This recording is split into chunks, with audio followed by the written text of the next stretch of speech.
Great. March 28th meeting of the Concord Finance Committee. And I would remind you all that we are being recorded and broadcast. So please don't engage in any quick-tempered outbursts like I just did. So, all right. As our first order of business this evening, we will approve minutes, and we have, I believe, at least four sets from January 24th, February 11th, February 25th, and March 7th.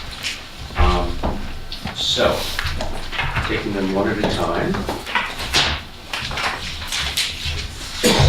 Do we have any comments or corrections on the minutes for January 24th?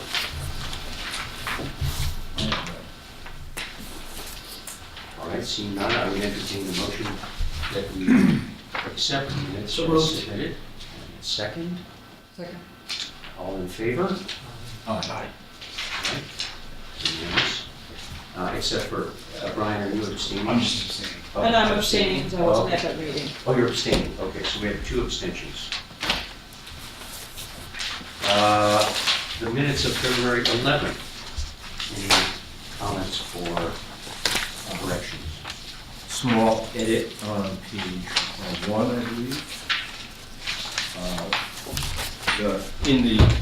In the motion, recorded the way down the page, the word should just be authorize, not authorize.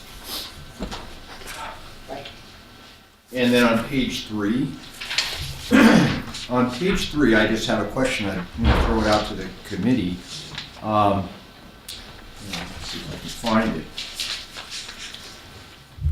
At the request of the auditor. Okay, so. All right, so in the second paragraph under Article 6, the second line, the town manager noted one change he made in the budget presentation at the request of the town's auditor and in an effort to increase transparency. I believe that was because of governmental accounting change. I don't know that this is just something that we decided to do. Was that because of, yeah, was that like a GASB change? Are you speaking of the budget appropriation, the Yeah, motion? this is Okay, where he said made a change to complete the sentence. The appropriate funds listed are gross numbers, including transfers from the enterprise funds. In the past, only net numbers were listed. And I was under the impression that was a GASB change, not just at the request of the town's auditor. It's not a change in GASB, it's really to be in conformance with state law regarding State law, appropriations. so it's in Yeah. conformance. So I don't think it's like we're doing this out of the goodness of our heart or at the request. This is to conform with state law. So can we change, maybe should we change the minutes or? Well, I think maybe he did say Okay. that, No, but I I think should- you could note that it really is. Is to conform with state law. Right. That's all. That's okay. So, okay. And then I just have a quibble. I have a quibble with. Gotta find it. Sorry, this can take me a second. The word just. So, in the very last paragraph on page 3, Mr. Whalen noted that the number of town employees is increasing by just 9.94. I'd like to take that word out. Yeah. The big just. Is that a quote of Mr. Yes, but sorry. We can remove that? Okay. Any other comments? All right, hearing none, I will entertain the motion that we approve these minutes as amended. So moved. Is that a motion? Yes, I move. Okay, and a second? Second. All in favor? I have to abstain. As will all. Okay. So we had 3 abstentions? I voted. Okay. Did you get them? Brian, Christine, and who's the other abstention? John. Okay. The minutes of February 25th. Any comments or corrections?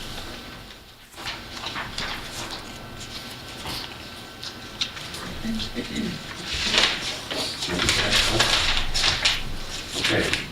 Seeing none, I want to make a motion that we approve these minutes as submitted.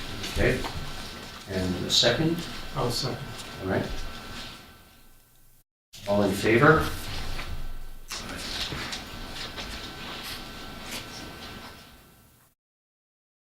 Yeah, I wasn't there.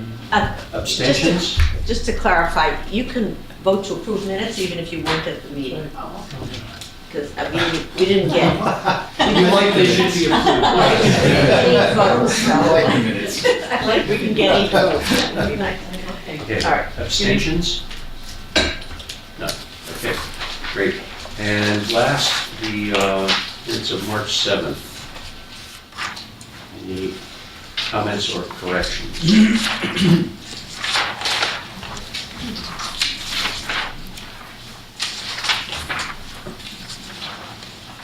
Okay, seeing none, we'll entertain a motion that we approve minutes as presented. So moved. And a second? No? All right, all in favor? Opposed? Abstaining? Unanimous. Great. All right, correspondence. Let's see. We, packet. So we had 2 pieces of correspondence. The first was an email letter from Mr. Martin Botfield of 47 Walden Terrace, who asked the Finance Committee a series of questions relating to matters having to do with affordable housing.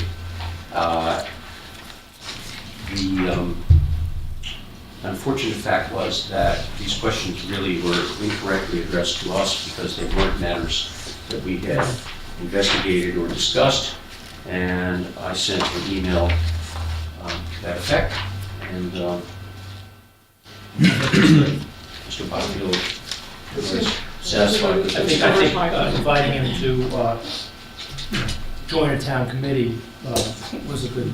Oh, yes, we're always running short of people, and he seems very thoughtful and. They were excellent questions. They were. Yeah, they were. Get Yeah. that man a green card. Not easily answered. Right. Let's see, there wasn't another, okay. So I'm gonna take them a little bit out of the order. There is a letter here from, it's not the one I was expecting to see. Did,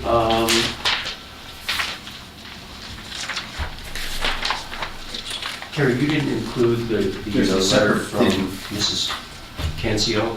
Yes, It's in- Oh, it's in it? Yeah, it is. It's correspondence packet. Oh, it's in the It's agenda in the packet. packet. Oh, it's in the packet, oh, okay. Gotcha. Oh, there it is, I see it, all right.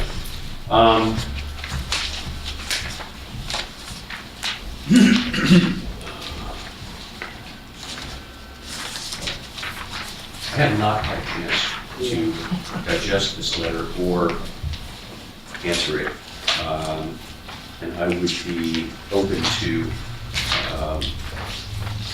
suggestions from the committee as to how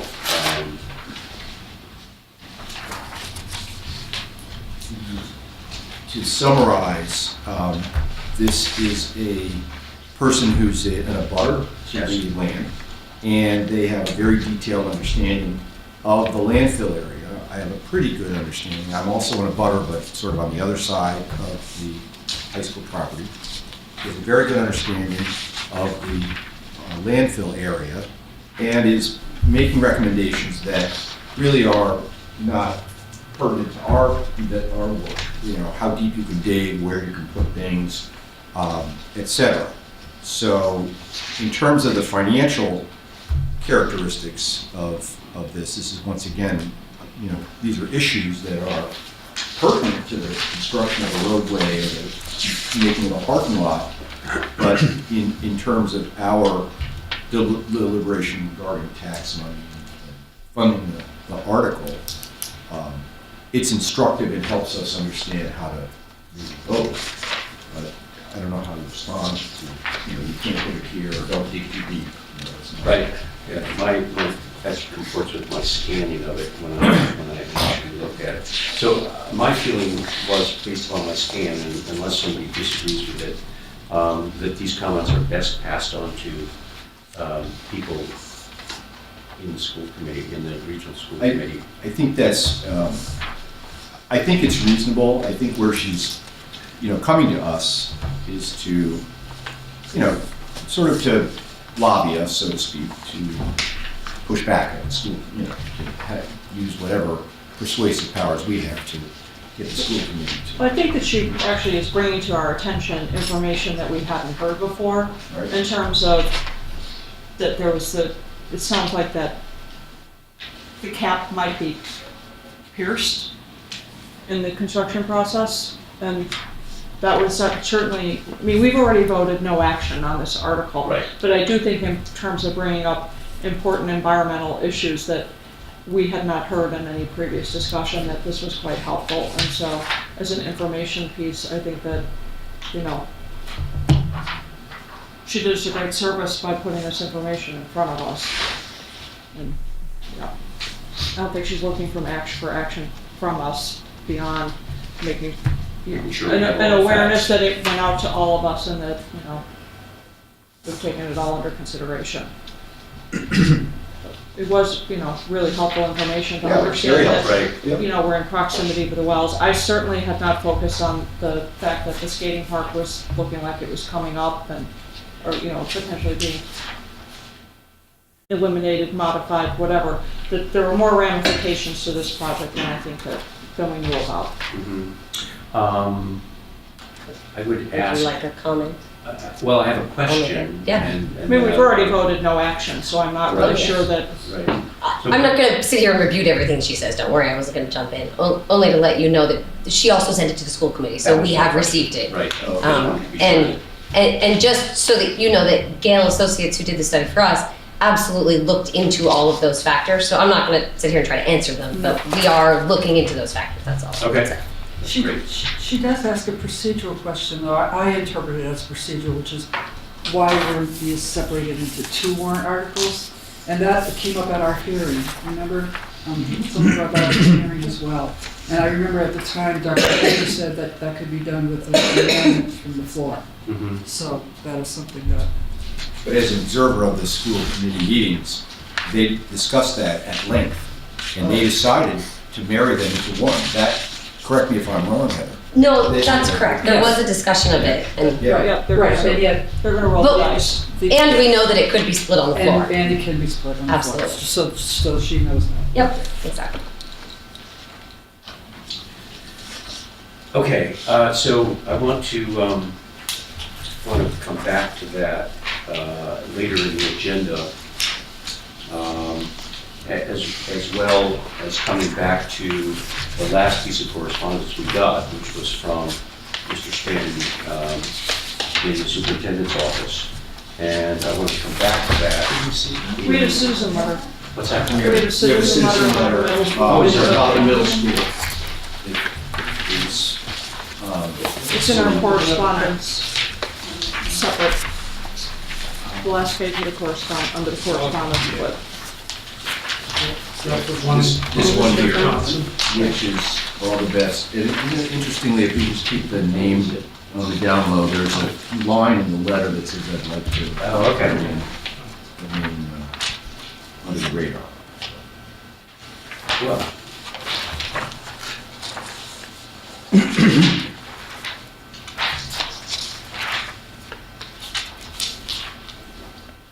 as it happens, I haven't even seen this. Yeah. So, I didn't see it either. I'm curious, but that's just because I haven't been. So Dean, are you familiar? I am. This is a parent who has a pre-middle school student and has done a lot of looking to see, you know, what the puts and takes are regarding the new school.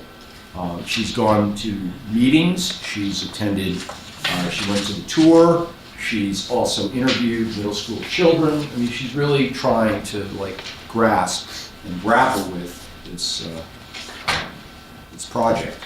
And she more or less comes down and says, you know, thank you for coming up with your $750,000 suggestion instead of $1.5 million. I'm more of a go slow approach, is her preference. Even though she has a child who would absolutely benefit from new schools and would love a new school. The child will love a new school. Yeah, the child. The parent upon does. reflection is Right, in favor of a slow approach to the decision-making process. right. So,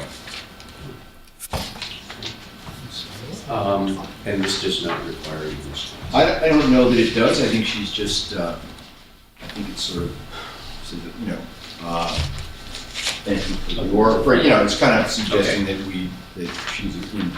she's in concert with the movement that we've already made. Okay. So, noting that the last piece of correspondence is one I'd like to take up in the course of the next agenda item. Is there any other comment on the correspondence that we received? Other than that? Okay, so let's move on then to item 3, which is town meeting preparation. And what I'd like to do is, so this is especially on the lines of having attended the moderator's town meeting prep meeting at 3:30 this afternoon. The moderator was going through each of the articles, asking what town departments and committees wished to have time to speak to them. And I don't think we've addressed that particular issue, but I made some inferences and spoke for the committee accordingly. So unless we're going to go through them now individually, and I'll tell you how I left it with the moderator, and if you folks have a pleasure that's different from what I let the moderator believe correct. So starting with Article 3, meeting procedure, that is one that I am supposed to introduce. It's never been clear to me why the chair of the finance committee is supposed to introduce that particular article, but so be it, I will. Then going down to, let's see, I think that, let's see, I think, do you have a list of the consent calendar items? I do not, but I think 4 and 5 are on consent. It was in the draft of the report that came out. Okay. Do you, I don't have it in front of me. Okay. this is Okay. All right. So, if you want to mark, as I will, in my FinCom report or warrant, the following are on the consent calendar: Articles 3, 4, and 5. Article 17, 21,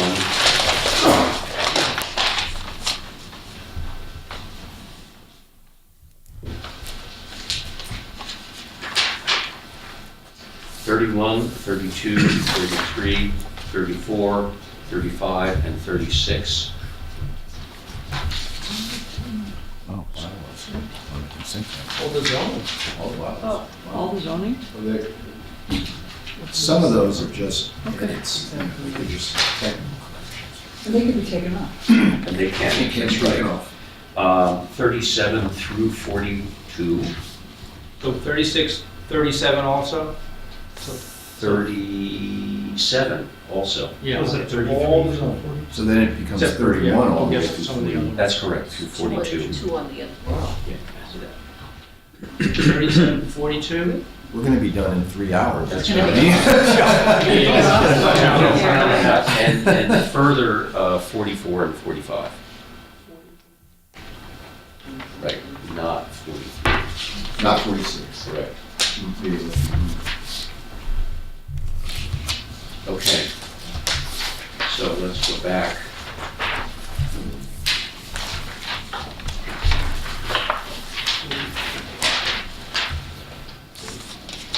So,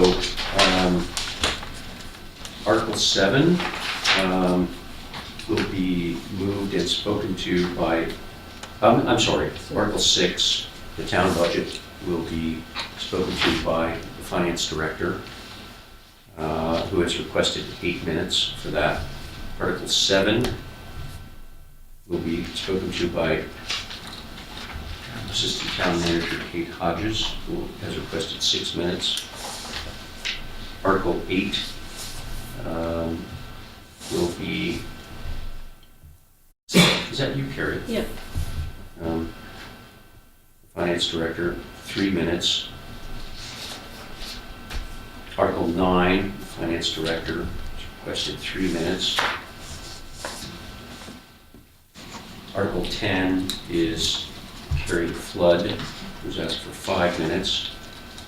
The Superintendent, Lori Hunter, will speak to Article 11, asked 6 minutes, as she will speak to the Concord Public Schools capital budget.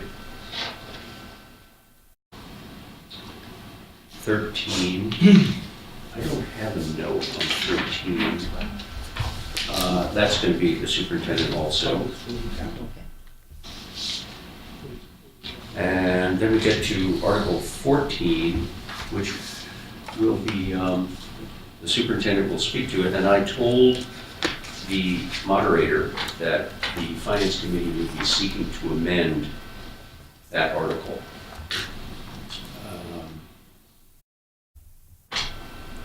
And we asked for and received 5 minutes to do so. So the question is, who among us would like to? Looking in my, No, I'm not. I actually scanned the whole room, Dean. I didn't- okay, good. Just a little. wasn't fixing my eye on anything in particular. I mean, it, Will Phil be there? Yeah, Phil's good for what? He's passionate. If he's, I mean, I guess I could, but, yeah. yep. But Phil was, really, He had done a lot of research. yeah, very articulate about Very it. articulate. Yeah. Okay. So before we go any further on this, I'd like to now take up the correspondence we received from Mr. Stanton on this issue. And I don't know whether you've all had a chance to read it.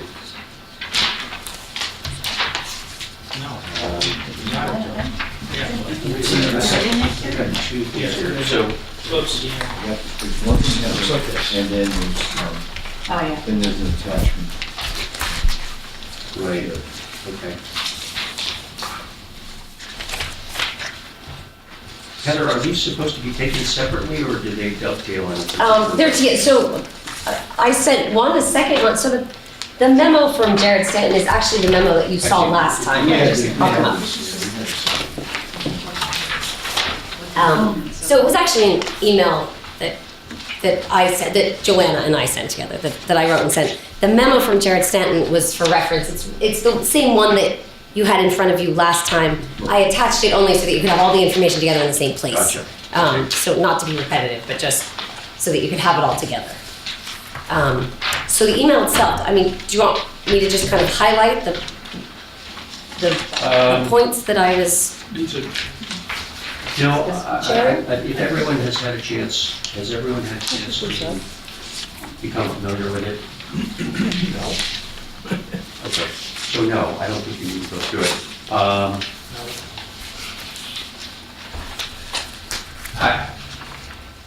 I will say that a couple of things about it. Much of it I had heard and discussed and contemplated before, but the item that I was aware of that really was emphasized here is that the 1.5, should it be appropriated by the town, is not going to be turned over to a school committee. It's going to be turned over to the town's building committee for this project.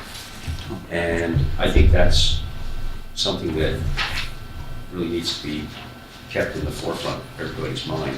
I don't know whether you've said it in here, Heather, but I have heard that there's a belief that if we only appropriate $750, we run the risk of not getting any bids. Absolutely. What I mentioned in here is that there's a risk of getting less bids. You're not getting bids. You're getting a design firm, right? So That's we're not a actually bidding getting process. we are actually getting bids for the project. So Or this the is construction project? no, not for the construction project. For these two phases, for the feasibility study and the schematic design together. Those are separate from the owner's project manager. So the OPM will be a hiring process. That's not bids. Once we have the OPM, the feasibility study and the schematic design together, in school projects are usually bid out together. So those will be put together as a package and sent out for bids, and that will be a bid process. And that's one of the reasons I did highlight in here. If the bids come in lower than this, which we obviously would love to see, we won't borrow the full 1.5. It's an up to limit. So it's an up to 1.5 million. The feasibility study and schematic design and the related assessments that go with those, the hazmat and geoenvironmental and all that, will be part of a package that will be bid out. So when you say the OPM is a hiring process, surely it's not contemplated that the OPM would charge as much as $300,000 during this feasibility study phase, is it? They could charge that much during the feasibility study and design phase, yes, because it is easily a year-long project, and they're putting a lot into it. Though those are the estimates that we've gotten from other schools, architects, OPMs who we've spoken to. That doesn't mean we're going to go out and say, hey, we have $300,000 to spend, who wants it? There will be a process first of soliciting proposals from OPMs, and that will be a competitive process also. So ideal case scenario, we would love to hire someone for less than that, and we will be looking at those bids or proposals competitively also.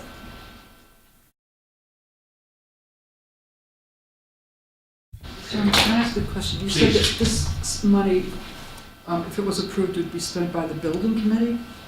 Is that what you said? Yes. What's the building committee? We don't have one It's yet. informal. So the select board is actually in the process of debating a charge for the building committee. There will be, for any project that's under the umbrella of the town, obviously the regional school district is different, but the town will create a building committee for any project that's going to The happen. timing of that? So they're looking at the charge now, so that if this passes both at town meeting and at the polls, they could create the building committee soon thereafter. Basically, they're teeing up the process now. So So they'll have a charge ready, a list of membership, and can start to solicit membership at some point. I'm not sure Is exactly this when. a middle school building committee or Yes, the yes, global, middle school. all No, it would be, projects? this is a middle school building committee. So- So the town, the select board, really the town manager through the select board, thank you, thanks Bob. This is a draft of the building committee charge. The town creates a building committee that then oversees the project the whole time. The building committee hires the OPM, the project manager, and the building committee exists through the entire construction process. It is completely overseen by the town. There will be school committee representation, but also that that's one or two of many. So it is a town entity that will manage the funds, and again, will only borrow the funds that are contracted through the bid process. So at its meeting of March 18th, the select board read this draft charge for the creation of this committee and described who the members would be. What, I thought there was also an idea floating around to put together a committee that looked at capital needs across the entire town. That's true, but it's separate and distinct from this. And yet there was also another committee called the Permanent Building Committee. That was a proposal about 3 different things. And the middle school building committee doesn't take the place of any of those. Those would exist I think anyway. I thought that when we were going back a couple months talking about this and talking about the permanent building committee, that the view was that projects such as this would be under that committee's purview. And so I feel like the FinCom request to please create a permanent building committee has not been addressed, and that we're gonna jump the gun and make a middle school building committee and then go think about whether we need a global committee. And, And then go think about whether we need to do a capital plan. correct, and that Sounds- These are all true. we're, Yes. you know, and that, I completely agree with you. and so I find it very concerning that, if I understand correctly, we wrote to the select board and asked them to please look at this from a macro perspective, and that they seem to be not addressing that concern and letting the tail wag the dog. So they did actually bring that up. I don't know if anybody's So, seen it. Heather, Sorry. well, I really appreciate your input, but Sorry. let's, have the committee. Absolutely, The sorry. question will. You know, so I thought that, that we were looking for the scope and scale to come in on this request, and that this would fall under the purview of a group that was looking at and going to be this permanent building committee, and that we would develop this broad expertise and, that I feel like we've been ignored, I agree with you. and So that this is troubling. I'd have to go back through the record to find out when the original letter about creating a permanent building committee was written. I think it was close to, it was at least last fall.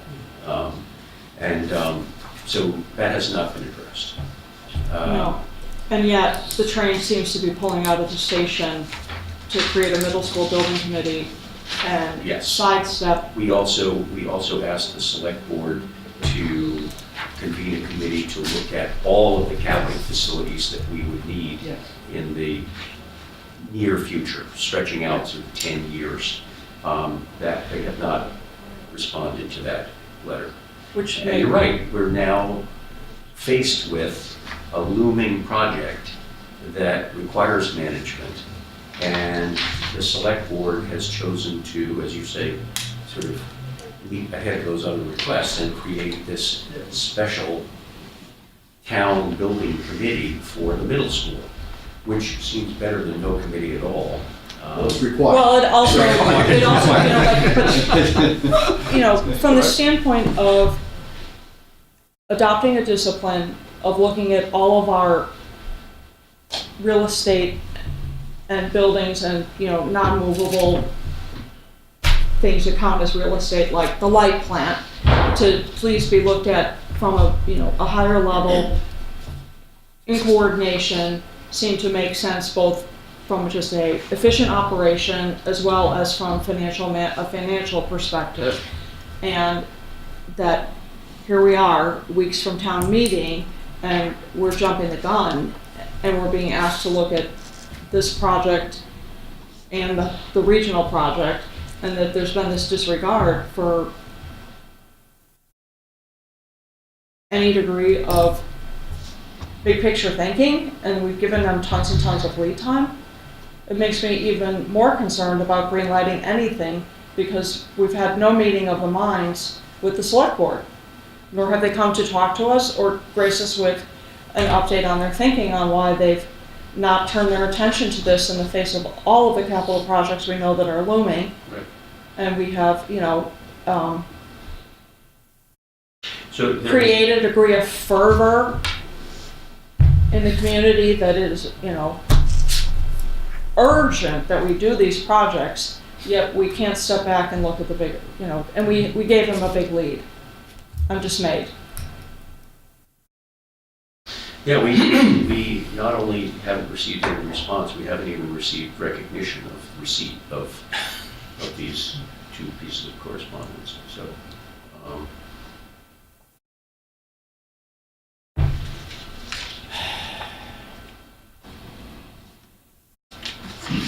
Tom, is that an issue that could be brought up at town meeting? Is it one of our concerns that has not been addressed? I don't think that, and some more experienced friends than I should feel free to weigh in on this, but I don't think there's a place where the finance committee gets to give general comments. I think in This is explaining directly why we're related. voting no This is action, directly- that Yeah, saying exactly. that this is, that we have, If we make an amendment. been on we- record and we've made requests, we've heard nothing, and this contributes to why we have to, in good conscience, vote no action on this, right now, we're asking for a modified dollar amount. Based on what I'm hearing, I would have concern about asking for even that, because I thought that what I heard, I missed the meeting where we voted to take this down, but I thought that my impression was that we were getting a permanent building committee and it would be this would be under their direction. And that is not where we are. No. And I don't know if other people have that misconception as well, but this is, maybe it is a town meeting at the microphone that we finally have an audience to say, we have asked for this, it has fallen on deaf ears. So we do have the opportunity to speak for 5 minutes on this and make an amendment and say what we need to say. Sure. Do you get 5 minutes with an amendment? That's what, In this case, we have asked for it. Oh, that's and- right, and- okay, and sorry, they're allowed sorry, 5 right, minutes. yeah, okay. Um,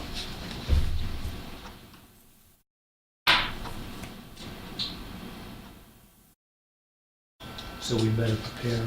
The reasons for our amendment, though, are slightly different than what we're talking about tonight. Yep. They're different. So Phil's reasons why he convinced most of the board to vote for the amendment to drop it down by half is very different than what we're hearing tonight, which is that our request, not very, but different. So here's another way that we could split this into 2. We could have Phil uses 5 minutes to talk about the amendment. In the event that the amendment is not accepted by the town meeting, we could then recommend no action and explain why. I won't repeat all the reasons that Julie So we just want to gave. see it, I just want to make sure that we're all talking about the same thing, that in addition to an amendment to the dollar amount, that we would want to see the wording include language that this would all be conducted under direction of the as yet formed town permanent building committee. I wouldn't propose that. It's not what we voted, we have to re-vote our. Yeah. And I also don't think that the moderator would Yeah. entertain that, frankly, but I may be wrong. But I think a critique of the process of capital planning and managing projects would be relevant to the amendment that we're proposing to make on this, all right? Okay, as long as, what I was concerned is fitting it all in, but I suppose it could be, 5 minutes could be used efficiently to get both of those points made, why we're asking for. Well, you don't want to take less than 5 minutes and waste all that time. What was that? Sure you can. If you take less than 5 minutes, then you'll be wasting some of your time. Definitely.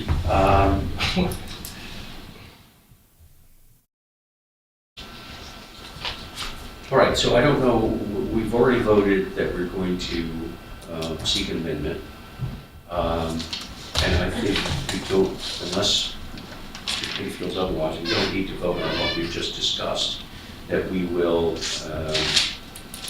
Should we discuss what we do if the amendment doesn't So, pass? can we back up for 1 second? When we voted affirmative action at a new number, it wasn't clear to me when I made that vote that the finance committee was going to make that amendment. That we were gonna step out and be the people who, as a committee, recommended this change in the language. We were gonna recommend affirmative action at a number, and then maybe the town would step Who into was it. that who was gonna make the amendment? Yeah. Okay. Well, no, seriously, who was? We recommend our job is to advise. Okay, that's the way the language of the bylaw is. We're to advise town meeting. I We're not to understand. be these active participants who are changing stuff because happen to be a committee. Okay, but someone We're can make, advisors. well, someone can make an if I- amendment from the if- floor as a citizen. Yeah, if I could Okay. summarize, I think that we would be advising that the town be much more deliberate in its capital planning, and that we don't think that this procedure has been a model of deliberation, and therefore, we are seeking to amend this, looking for only 750. And we would urge that the select board form a permanent building committee that would have taken this over and would take this over. And I would spell out that we made that request by letter. Sure, absolutely. At such and such Yes. a date, and that we've not heard back from them. Right. And that, we've heard nothing but additional projects down the pipeline, and this is a serious matter. Right. So, We should do that. We're done, or? Yeah, I guess it was just new news to me that as a committee, we would step beyond what I would consider advisory notes, like the town really ought to do this, to, okay, we're going to be the actor. That's all. How are we going to make that recommendation? What's that? We just put it in the finance committee report, and if somebody reads it, they might actually make a motion on the floor. I don't know. I'm just too late. Or we could just vote to take no action. If we're not willing to amend and we don't support it as written, then maybe we need to revote and just say that the FinCom advises no action.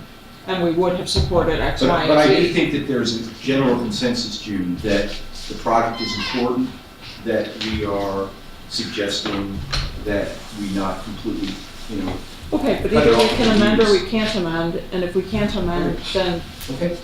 so I wasn't here when I've you been guys to- made a decision that we could amend, so I'm finding it interesting No, that we're this is the- revisiting that. I'm not aware that we made that decision. We just Did- voted to have this kind of language that said we vote affirmative action at a number. That's what our motion was.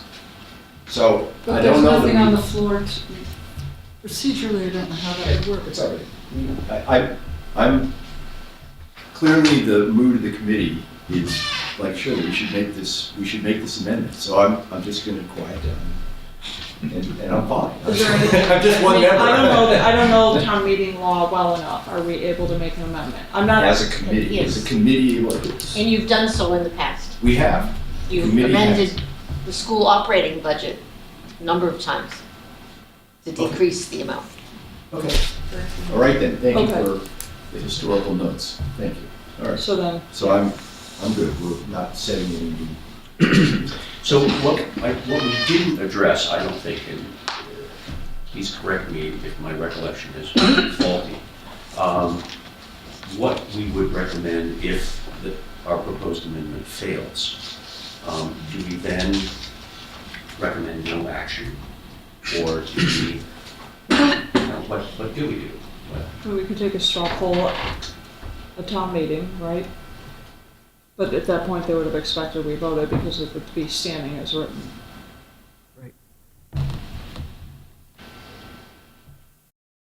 I think that's something we should deliberate and vote a motion on the floor at town meeting, rather than tip our hand now as to where we stand. I just don't, So you're saying we should wait until we see how the amendment does before we decide what we will do if the amendment fails? yeah, well, you could make up your mind so that if we have to make a vote, we vote on the floor, and it could be very quick. We could all have thought through that as individuals, but not discussed it with others, But and Well, be ready probably to make just that start with vote, and then we just make a vote. But I don't know that that's productive for us to say, if you don't give us the the 750 number, we're gonna go, no. I don't think that's, or it would be, it's not helpful for us to say, okay, well, if it doesn't pass, we're good with, like a 1.5. I don't know how that's helpful to the town. We have to sort of stand on what it is that we believe. We voted for affirmative action at 750, and we're gonna make an amendment to that effect. So we're gonna stick ourselves out of that. So I see, were we to decide tonight that should the amendment fail, we would recommend no action. That seems to me, I would take that and characterize that recommendation as a statement about the lack of planning that has gone into this. That we would like to see that we're dissatisfied with the lack of planning that has taken place. And that's an expression of it.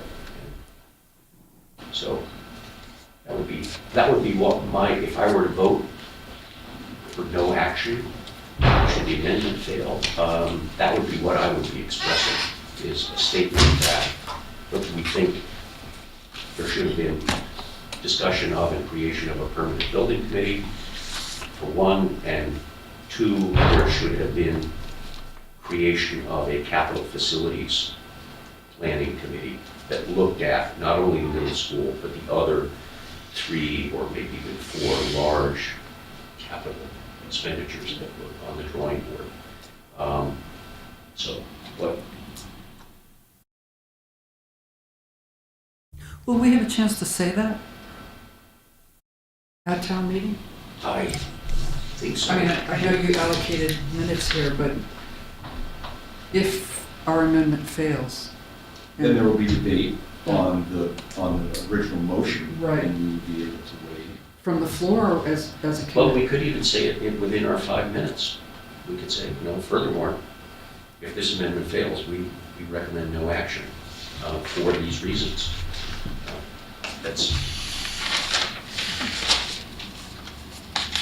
So we wouldn't make a second motion for no action. We would just make.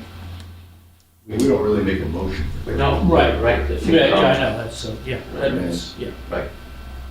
just say. So, do you want to chew on this? We can have a brief meeting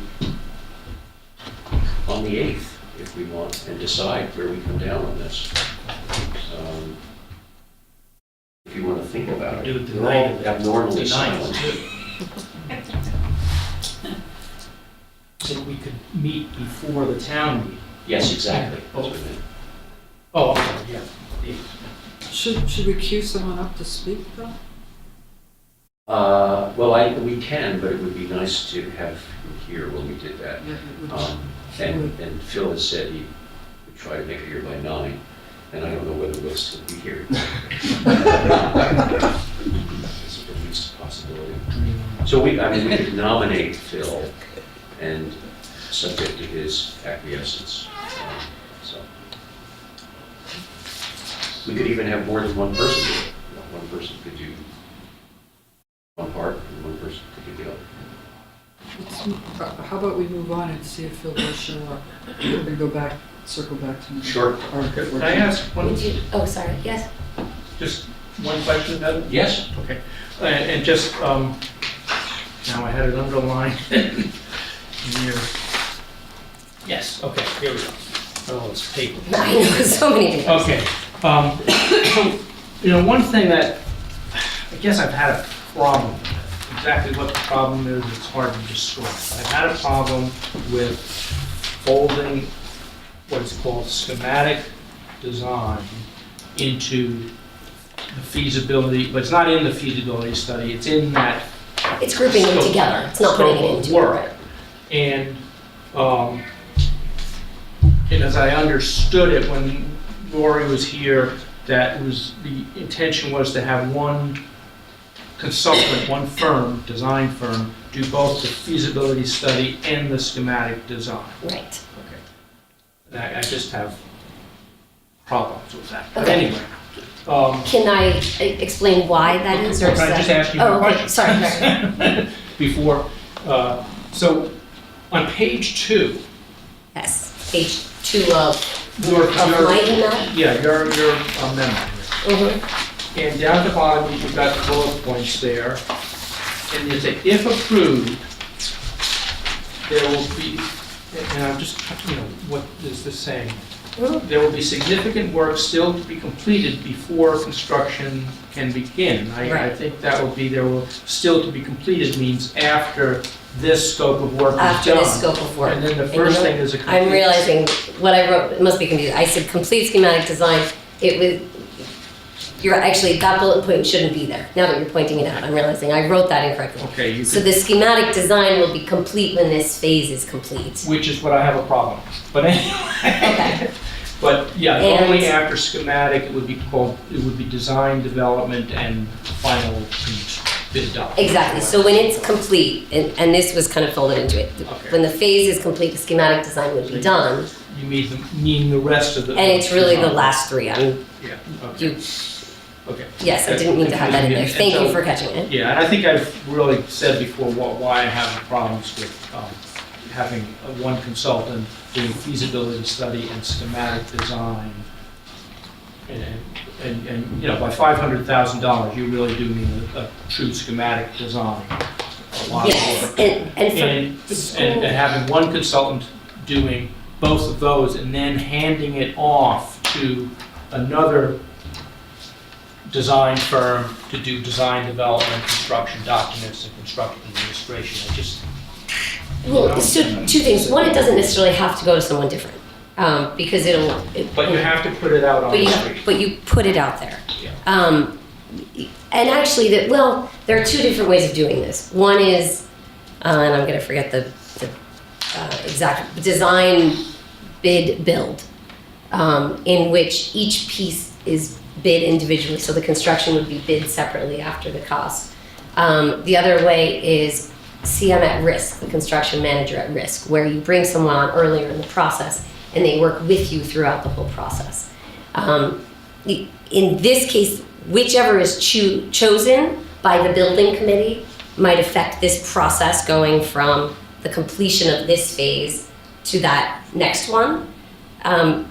But in terms of clarifying why the feasibility study and schematic design are together, in a school building project, in MSBA projects and all others, it pretty much always happens that way. And that's different from a project that is not a municipal project, because of the fact that if it wasn't a municipal project and we didn't need to get town funding, you could conceivably do that schematic design and the full detailed design all together. But we don't have the ability to say, yep, we're gonna have a $90 million budget, let's just work with it, right? We have to come to the town to get approval, and that has to happen once you have a cost estimate. And that's why the schematic design, which gives you the cost estimate, has to be done in tandem with the feasibility study.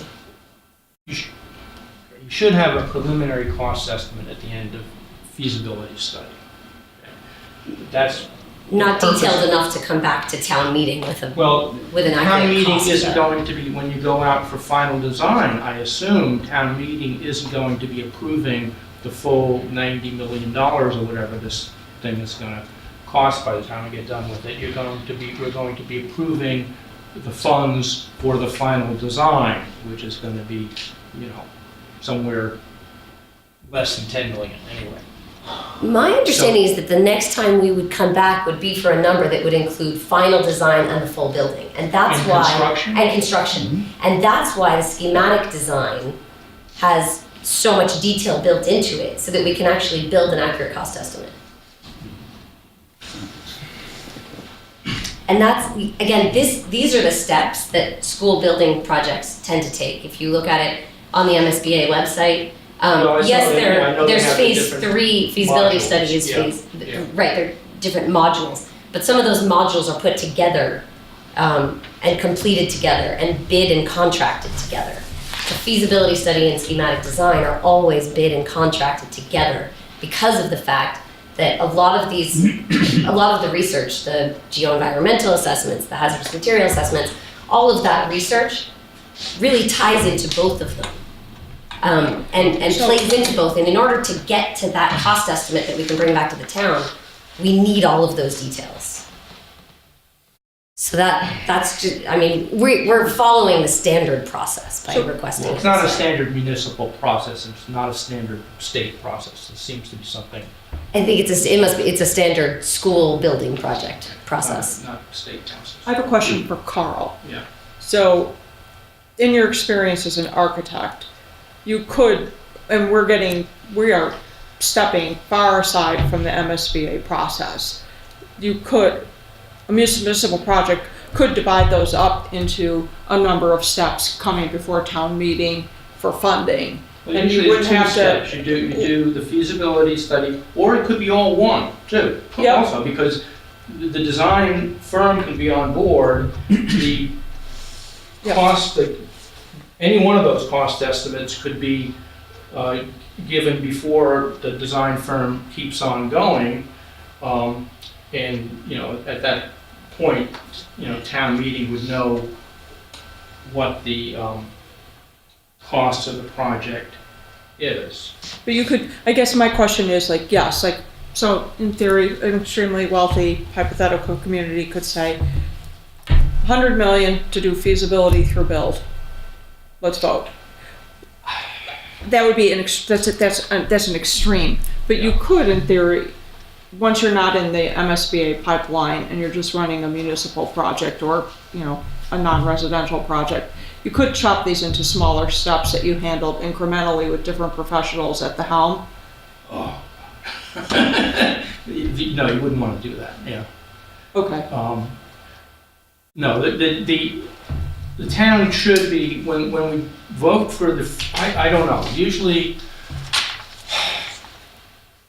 the final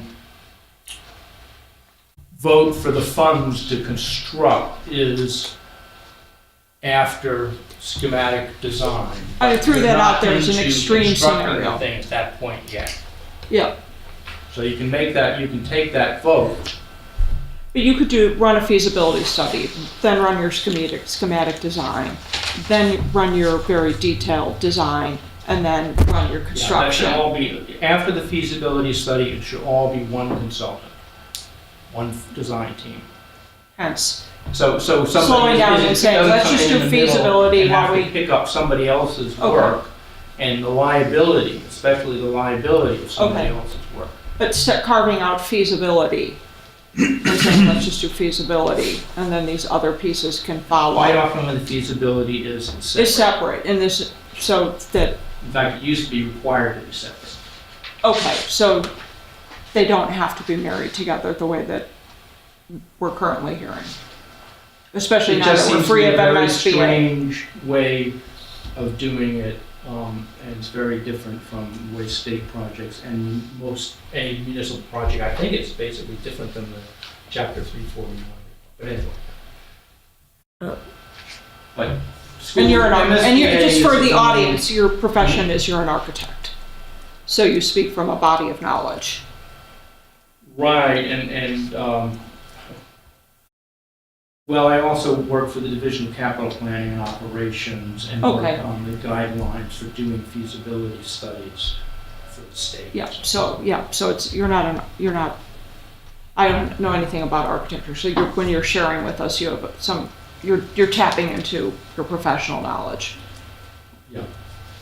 Also, just for reference, there was actually another piece of correspondence that didn't get brought. I think it didn't make it to Carrie, and so it didn't get printed, from a resident who is a school architect.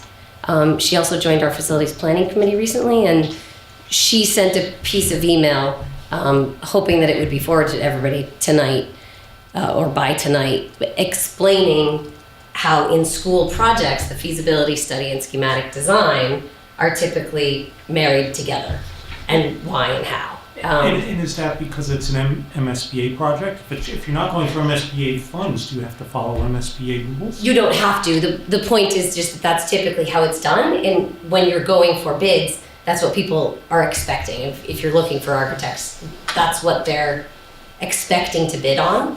And the information from one informs the other, so they tend to be processed together. I could pull up her email and read it to you. Probably because most schools are expecting MSBA funding. But Carl's point, we're not using MSBA funding. Might it be better to use the approach that Carl was suggesting? So actually, I don't think so. We really feel that separating them it's not just a rush. It is not in the financial interest of the town. And that's what I was trying to kind of lay out here in terms of why. The four elements really are interrelated. So if you fund just half, a few different things could happen.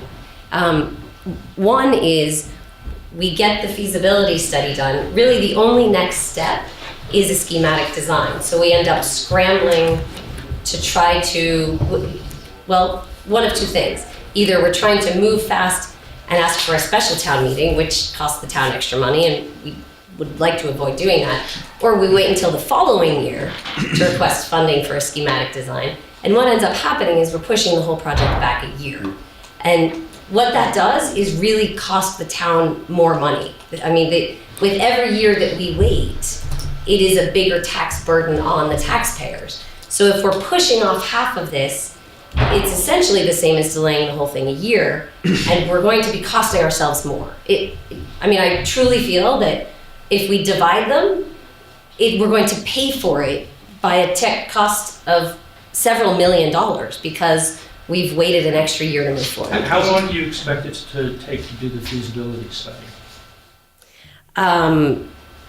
And this feasibility study will include a cost estimate. We voted on this already. No. It does. This is really old ground we're Should. replowing. Okay. We've already voted on this. All right. I just had one, actually, I just wanted to clarify that one line in there, so we've gotten into this. But Okay.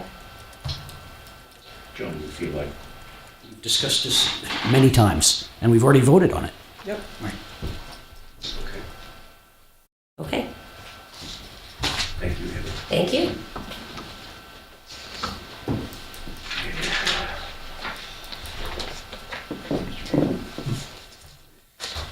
All right. We are up to Article 15.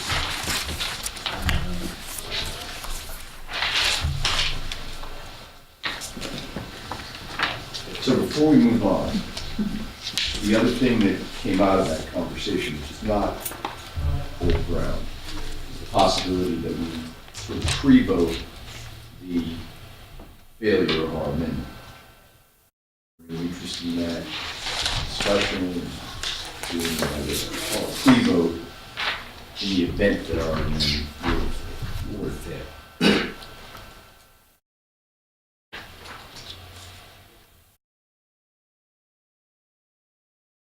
We're going to discuss that Right before, so we're gonna discuss that in a meeting before Monday's start of town. All right, so we defer that. So the implication of voting affirmative action with an amendment is that on the original, our position would be no action. So is there any question in anyone's mind about that? No, but if it fails, I'm saying that's exactly right. right? Yeah. If it fails, Right. then the original amendment would presumably be We would be voting no we would vote no action. The original would be back on the table. By implication, our amendment and our affirmative on the amendment would imply no action on the original. I don't see where there's any question Well, about that. I do think that there's some gray there, and the reason that there's gray is because there's some sense of the committee that we do not want to completely truncate this thing if we can avoid it. And that's why we ended up with this kind of cut the baby in half solution. If we want to find a way to get it, keep it going, and yet we want to have it done in a more measured manner. So to me, it doesn't necessarily follow that we would just say, okay, no action. That's all. Because there is some sense of the committee that we are sensitive to the fact that this building is, these buildings are getting tired. And the school committee has made a pretty sound argument regarding that. So that's all. I just want to just give a countervailing point of view that it's not, to me, it's not automatic. Put it that way. Well, I see your rationale, and I think it's the same one that I was articulating for myself earlier. But having said that, I don't think there's anything inconsistent with deciding at the moment, not before meeting begins, but while we're sitting in town meeting, if the amendment fails, to take a vote around the table and say, we recommend affirmative action or we recommend no action. And we might feel differently after we hear the debate about it. So that would be my inclination. So I push your feelings and rationale. So a lot of the reason behind our amendment was that there was a great perception out there in the community and at this committee and at other public forums and at the select board that this process was moving too fast, right? And in the memo, the school committee doesn't feel that they're getting ahead of themselves, and the request doesn't jump ahead of proper planning. But with all due respect, it's not really about the school committee. It's about the community's perception, right, from these committees that this process has already been approved and it's moving too fast. Our amendment, I thought, was to a kind of compromise to keep the process moving forward, move the ball down the field, but at a somewhat slower pace until a number of these other things qualified, like the building committee, right? So, I mean, it sounds like it's kind of an ultimatum. It's either all or, you know. So I just thought I'd just give you some counter opinion. It's a good point. Okay. Okay. All right, Article 15, Superintendent Hunter will be speaking to that, and that's allotted 6 minutes. Likewise, Article 16, Superintendent Hunter will be speaking for 6 minutes on that.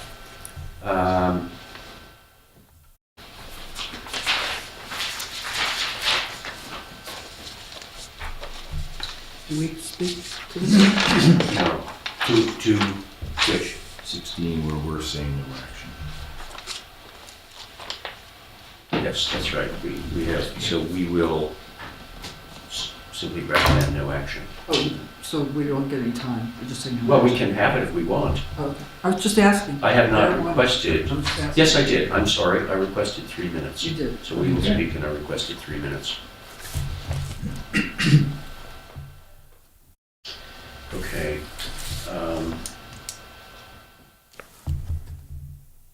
So we also have 2 minutes to explain on Article 18 why we have elected not to move the article at this time.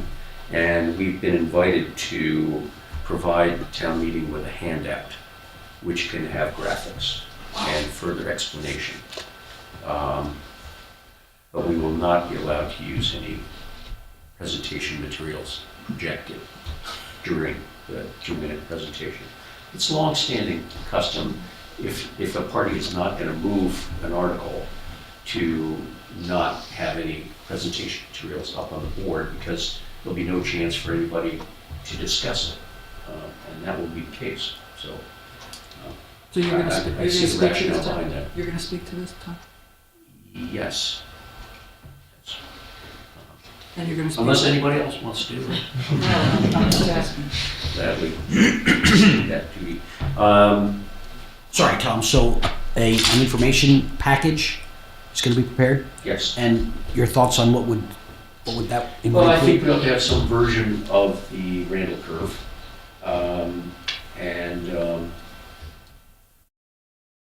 Then just a narrative explaining how we've arrived at where we are and why we think there ought to be an annual expression of what would be a sustainable growth rate.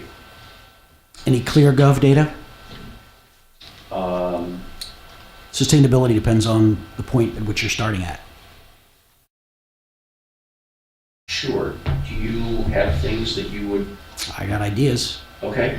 Well, I would welcome. Okay. And also, Kerry did an excellent slide pack not long ago. Would you include? Debt study? That was the debt study? Yeah. Would that be included? We could certainly use parts of it. I think it should be considered. Yep. We might want to also include the 5-year projection. Excellent idea. Shows some problems. The 5-year projection is typically a handout. Is it? I think. It's in the Maybe it's just in report. there. It's in the report. It's in the report. Yeah. Yeah, I guess you're right. I guess it's just in the report. Right. Kind of makes the point that Yeah. this is So sooner than you think. Yeah, exactly. what I'd like to do is to assign some people to create a subcommittee to create that handout that's going to be distributed about Article 18. Carl? John?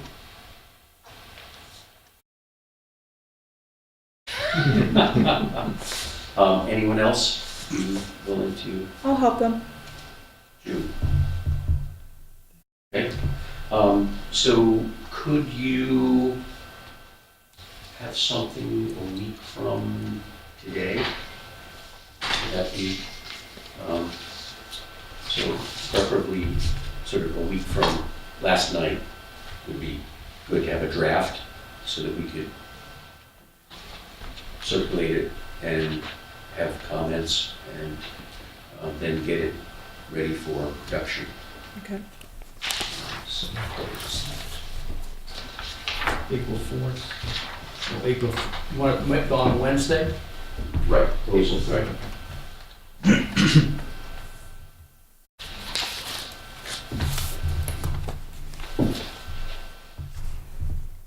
That would be Wednesday the 3rd. Right. April Fools is on Mondays, but it's on Monday, but it's not a holiday. It's not a Monday holiday. It should be. It should be, right. Okay, so the general bylaw amendment, so the town manager will be speaking to those, and the select board. The Community Preservation Committee, that Terry Ackerman will be speaking for 10 minutes on that.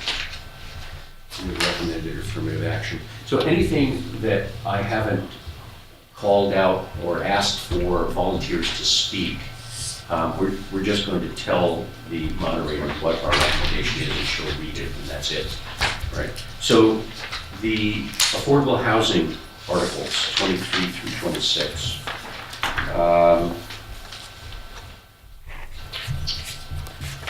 Mary, would you like to speak to where we stand on these? Sure, where we stand right now is we voted no action on Article 23, affirmative action on Article 24.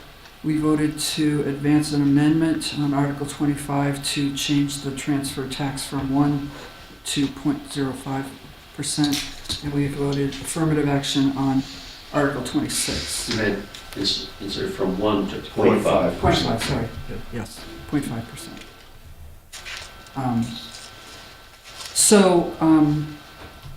On Article 23, the Select Board has not voted yet on where they stand relative to this article. I think they're going to meet on Monday night to determine that. And I had a conversation with Mike Lawson on the phone the other day. I basically said that we had two objections to it, and one was that it was the use of free cash, which we think should be marshaled for other things such as stabilization funds and to bolster our interest rate. And the other objection we had is that it's a use of property tax. We're burdening people's property tax, and for some people, it's the property tax themselves that make Concord unaffordable in the first place. So those are the two objections I articulated to him. I'll have to say the conversation, I don't think either one of us moved our position at all on that. Mike was the one who actually took the Affordable Housing Funding Committee's report and advanced the use of free cash, even though that was not one of the recommendations of the report. So I don't know where the select board is going to come down on Monday night, but I would be willing to stand up and talk to our position on Article 23 on the floor of town meeting. Do we have time? Are we allocated any time? We have 3 minutes. Okay, great. Did what I just articulate, did that summarize how the board is still feeling? Yes. Mm-hmm. Yep. I just have one more thing to say about that. There is a chance that when the select board meets, that they might amend the article themselves so that instead of using free cash, it would just be appropriate funds, which in effect would mean that it would just be an increase in property tax, but not flow through free cash, right? So I guess I'd like to get the feeling of this board. How do we feel about that? Well, It's the same thing. just, Well, It's more straightforward. No, It's more- no, it's transparent. not. it's more transparent. Right. It is more Yeah. transparent. So it is more transparent. So if our two main objections are free cash is not transparent, and that it's a burden on property tax. If they just take it away, if they remove the use of free cash as a way to fund this, one of our arguments kind of goes away. So, what do you So the- But I think the main argument, at least in my mind, was just using the town funds to do this, which is going to therefore have an effect of raising taxes and making home ownership more or less affordable for some people. Right, okay. So That doesn't change. That doesn't That change. doesn't change, but I think it's made more clear by doing it as an amendment to appropriate rather than just say, oh, we've got this pile of cash sitting around, just give us 500,000. I think that a line item in the budget could be done if there were very reasonable or significant cutaways where people who are, file paperwork or whatever are exempted in some way, so the budget increase and the tax increase is not as painful to the people that we feel it would be painful to. That's all. I mean, there could be ways of creating a budget line item that has some kind of progressivity to it, or something, some way in which the property tax, in concert with this line item, is adjusted in a way that can grant relief more liberally than. Well, that's similar to the relief for seniors. Yeah, there is relief for And, seniors. basically that Which is requires saying- someone to say, okay, Yep, I can't afford it, I'm, Yeah, I know. furious, Yeah, I know. and you Sure. go crawling up to the. yeah, I know you, all of that, I completely understand. Right. I'm just saying that there's ways you could go about it so that it could be less of a burden, less burdensome on the people for whom increase in taxes is creating this affordability problem. The Affordable Housing Committee actually had some great stats, some charts on that topic. A third of the population is already housing stressed in Right. Concord. Yeah. So we're not talking about, just rich guys. We're talking about a third of the population. Although that number could be parsed. I mean, I do think that some of that number is by choice. You move into town and you put yourself under stress so your kids can go to a great school. You're still under That's your stress. choice. But, it's, so it just is. But I do understand that it's not great when 30% of the town is considered to be housing. I think your idea is really good. And if that's what the select board decides to do next Monday night, which is to say, let's take it out of the general fund and have this exemption. I don't know if that's what they'll do. That's something. So, I mean, I don't know that they can change the motion on the floor that dramatically without getting out scope. I don't know They- either. you know. I don't know either.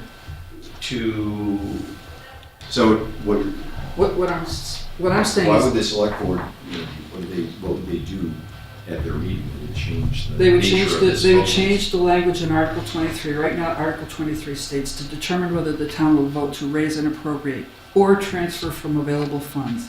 And Mike Lawson's point was is if they just strike out or transfer from available funds, it would have Raise and appropriate. an appropriate, again, based on what you're gonna be talking about in the very first article of the town meeting, we'd ask where it's gonna come from. Right. When you were, and it would come from the general fund. But there's So- no line item in the town manager's budget that got passed before that. That's Where the this could point. come from. So maybe it's too late. It could be too late by then. Just appropriate. Okay.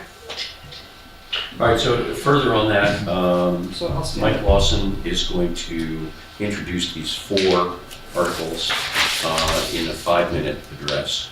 And then, we have 3 minutes allotted. Great. So the 4 articles are gonna be kind of on the floor. They're gonna be in sequence, I assume, but he's gonna address them all in one chunk. Yes, right. Okay, So- and so then we get 3 minutes on Article 23, and do we get 3 minutes on Article 25, which is the one we voted to have the, We want to amend, we're gonna be given some time to amend. right, I assume. Yes. so who wants to talk to that? Well, Well- before we get off it, are you willing to speak to Article 23? Yes. Okay. So, I made this motion here in committee, it was passed in committee, I'll talk to it. Okay, you want me to talk? Can So- I just bring some more information into this discussion? yeah, sure. The Affordable Housing Funding Committee, Todd Benjamin, their group is thinking of amending this Article 25 to exclude the first $600,000 purchase price on real estate transfers, and also to exclude any affordable deeded homes. So his question to us, would that change? And I said, no? So, Interesting proposition, though. It is an interesting proposition. How did they arrive at 600? Do you have any idea? It was bigger than 500. Well, It, Sounds reasonable. it sounds does sound, reasonable. it's, so the first $600,000 would be exempt, and any deed restricted housing, deed restricted affordable housing would be exempt, and, and did they have any calculation of how that would change the nature of the funds that they would be able to raise through this? Because, the main reason that I brought this they did was kind of- just that this is the one article where the lion's share of the funding was. Actually, that changed, first of all, so, the $3 million that they estimated at first assumed that this was going to be on all property within Concord, and apparently commercial property is exempt from this already. So it was only residential property, so the 3 million is now lowered by, I think, about 400,000.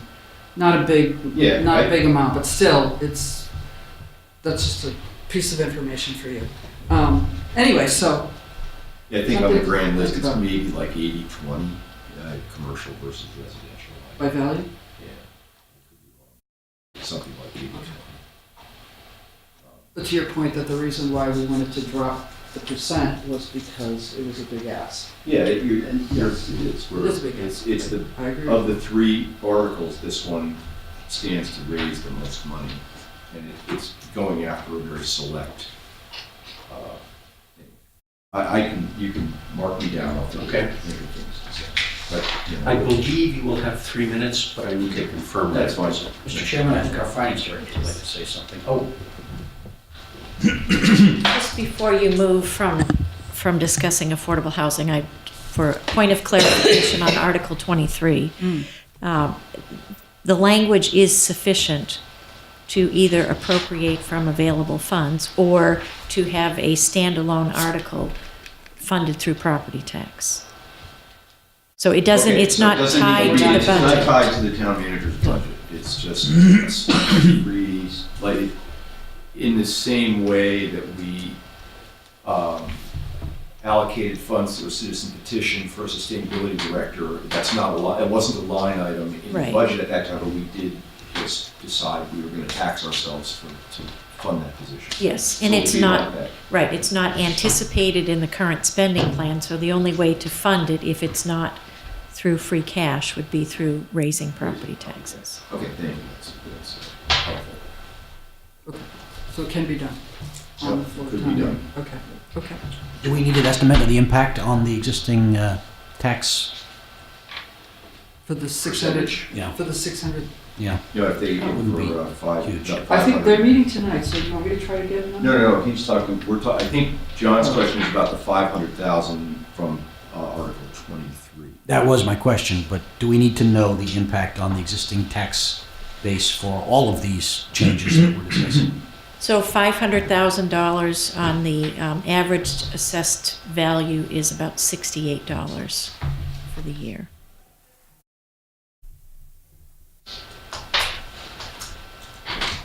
How would you know that? It's in the finance committee Yes, report. there is a page in the finance committee report that has a chart. Oh yeah, what page? I put that together so I know it's in there. I only got it today, and I already asked you for a hard copy, which you did not have.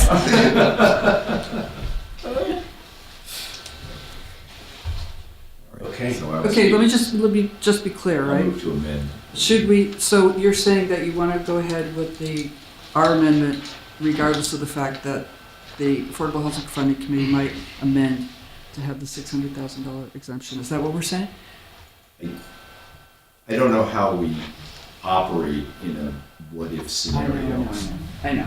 You know, This is the warrant as it's been presented to us. Obviously, they can make a motion that is different from the language that's in scope. Maybe we'll have to discuss, and I'll have to adjust what I said. I don't Okay, know. we'll do it on- in real time? Yeah, I don't Okay, know how we'll do else to. I don't know which motion the moderator will entertain first. But honestly, I find this to be one of the worst possible scenarios, because this is what a hearing is for. You get a hearing so that the committee who's going to move something puts out there, this is what we're doing, are there any comments, et cetera, et cetera. And to have something that substantial happen at the last instant is just difficult to respond, it's difficult to work with. Mm-hmm. It walks around the whole process that's been set up for transparency. Great.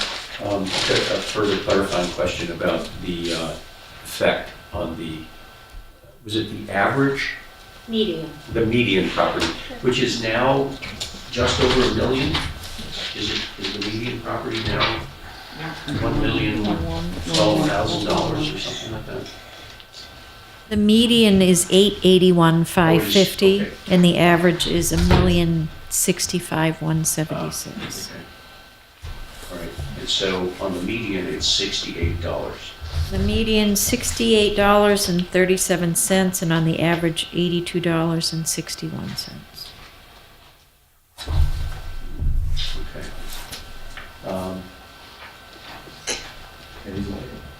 Cigarette.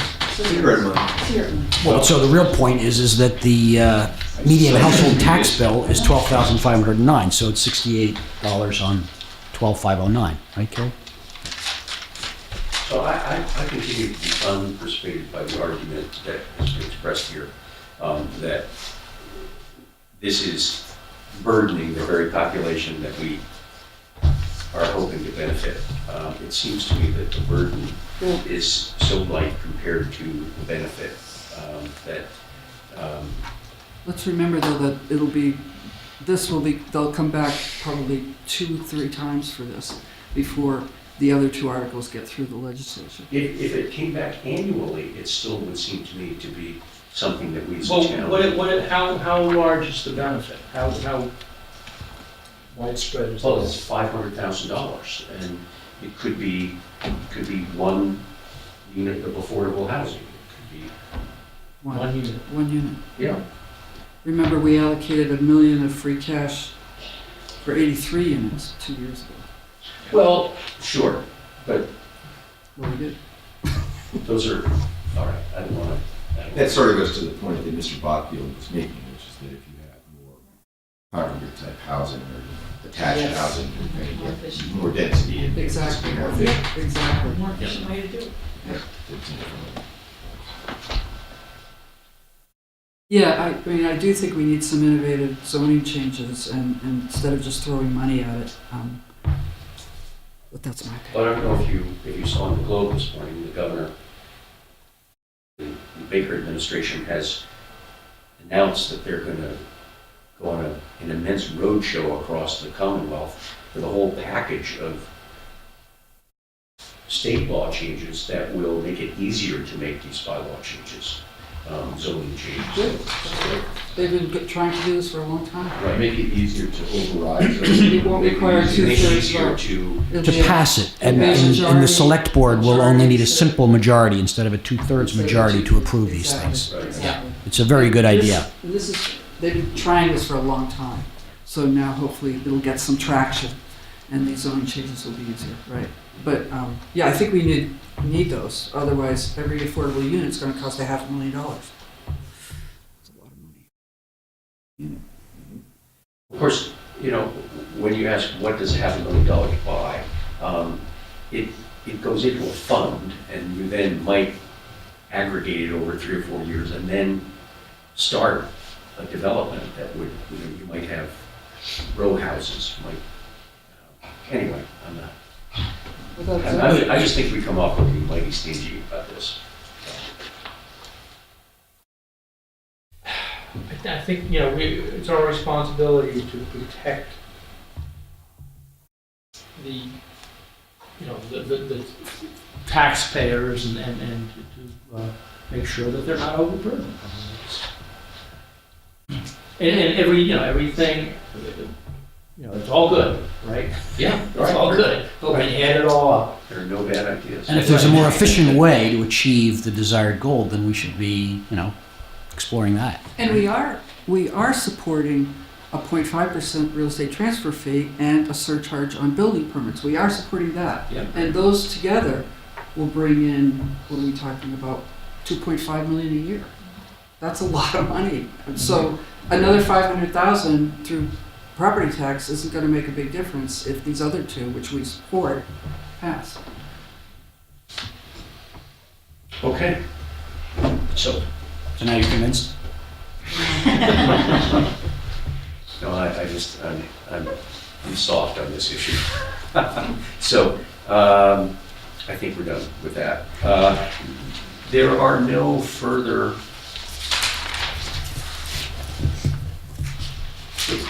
Carrie, unpaid bills are not on the, No motion. no motion.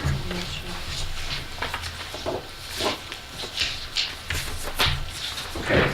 I think that really does it for this part.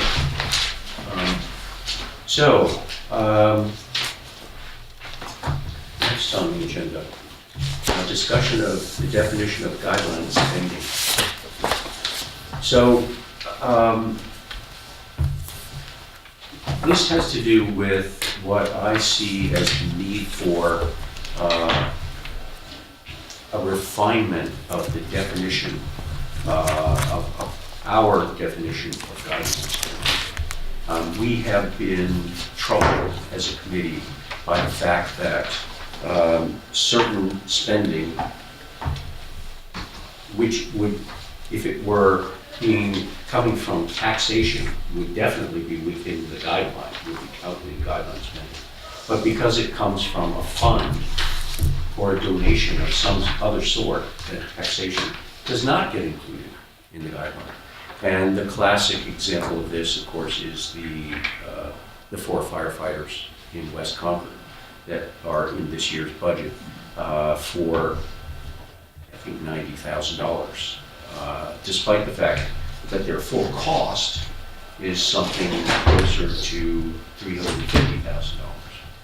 And I think that's a misleading error of process.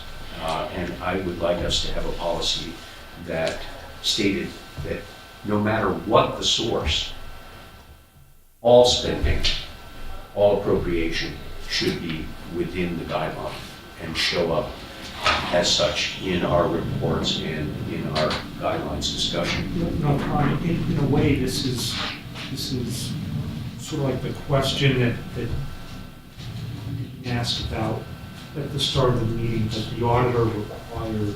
It is very, Right. very much related. Right, rather, what they're showing us in the budget is the net. And what we want to see is the true expense, Yes. and then a separate line Yes. item for reimbursement. Right. Well, interestingly, the town manager's budget book has been revised this year to do that, to expose those things. But somehow our guidelines process is not really adjusted to take them into account. Now, before they were being done, it was all kind of under the covers, so we were not as aware. But now it's pretty out in the open where these transfers are and where they're coming from. And yet the guidelines process just sort of like now turns a blind eye to something that's in black and white. The intent is that the concern is these expenditures that eventually do come within the guidelines Right. process. I mean, if they just go away, they're funded for, a period of time by somebody, and then they go away, we don't care. So if you needed a temporary person to do a study and you got funding from one of our enterprise funds to do a 2-year study, and then the person went on their merry way and they weren't part of the budget anymore and the enterprise fund wasn't funding it, I guess that's okay. You've found a way to fund something on a temporary basis. But what we're doing is we're adding permanent staff. To the budget. And so, Carl, to go back to Carl's point, I see it as at least two different types of funds. A debt stabilization fund kind of takes the top off a temporary increase Right. in, interest payments that has a profile going forward of actually declining. Whereas what we're talking about in terms of 4 FTEs, it actually does exactly the reverse. It suppresses the actual cost in the beginning and a cost that actually accelerates, going forward. When you say it suppresses the actual cost, it suppresses the actual out-of-pocket cost to the taxpayer. That's what I meant to year. say. However, the money that is being used other than taxes that year is taxpayer money. We have it. It's an expenditure of our money. That's true, but beyond that, beyond the use of those funds, it becomes an expense of the taxpayer going forward, as do the contract negotiation increases, Yes. as do the benefits. Right, as those funds are no Okay? longer. So I'm just talking about the treatment of two diametrically opposite impacts on the budget, say 3 to 5 years out, right? One is clearly stabilization that reduces it in short term, something as your example of a temporary employee would do. It doesn't impact beyond, Right. as opposed to something that absolutely does impact beyond. Right? And I think they ought to be treated differently, or at least, at least discussed. So, following up on that, how do you think the latter type of expenditure should be treated? What? Which is the latter one, the debt stabilization? No. The example of the Yeah, hiring of that's the FTEs. Well, it ought to be. Isn't your question that somehow that ought to be incorporated into guidelines spending? That's what it said. Yeah. So, yeah. You'd have an You have to know unsubsidized everything. guidelines number. You're in a roll. Yeah, right. Carrie has a question. Can we look at the Please. spreadsheet that I put together?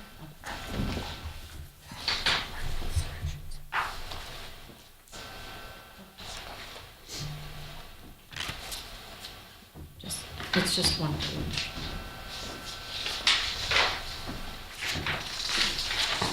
I gave one to you. I don't. Yeah, okay.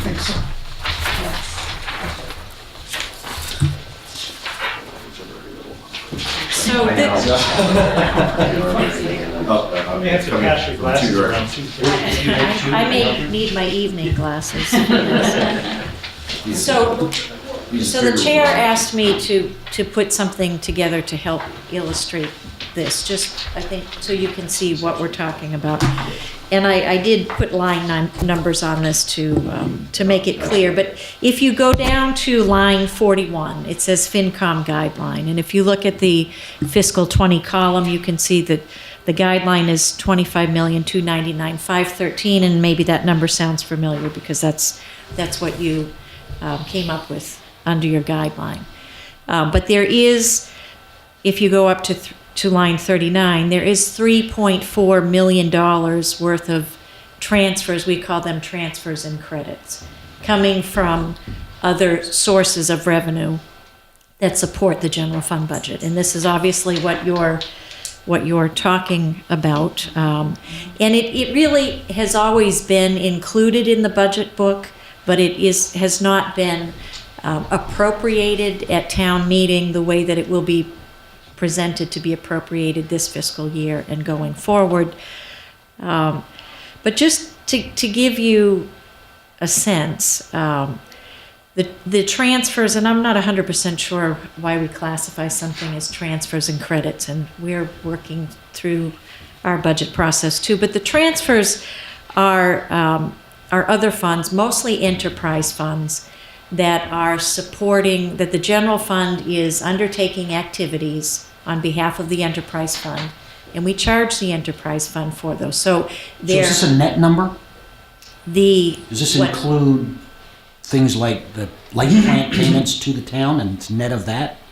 Or is this, these amounts here that are shown on, lines 11 and down, those are, I'm not sure I understand those are amounts Excuse me, that the, You want to know what's in the 3.4 million. that's basically what I want to know. And you're I saying, basically want to know how you got to that number. right, the 3.4 million has a couple of components, but it includes transfers from the enterprise groups into. Yeah, If so- you're so doing HR lines- for the municipal light plant, the Yeah. town's providing HR, there's a Right. payback. Exactly. lines 11 through 37 are the individual charges to different funds to support that $3.4 million. So that is the 3.4 million that you Yes. I see. Yes. What's it, 2,251 Oh, plus the yeah, 1,155? Yes. Yes. Yes. So that's the. So I think the difficulty with, or the thing to consider when you're talking about amending guidelines is that money is the general fund is providing services to the enterprise funds, right? And it's payroll and it's banking services and it's oversight and it's, all of those kinds of services because when those numbers go up, it's because there's growth in the enterprise funds. And so I think you have to be careful if you're going to limit that somehow in your guidelines process, then you're limiting what can happen in the enterprise funds, and I don't think you would be No. expecting to do It's not the that. enterprise funds Right, we're worried about. exactly. No, no. It's not the recurring, Right. Right. Right. And so I just want to point that out, that, and there are also, like the retirement system. I'm the treasurer for the retirement system, and my office does banking for the retirement system, the way it's set up right now. That is a credit because it doesn't need to be appropriated because the retirement system is separate. They have their separate funding. It's not part of the town. We do give them a bill, but we're not appropriating those funds. So I just want to make sure you understand the distinction between, something like the Emergency Services Stabilization Fund that at some point. That's not the only one.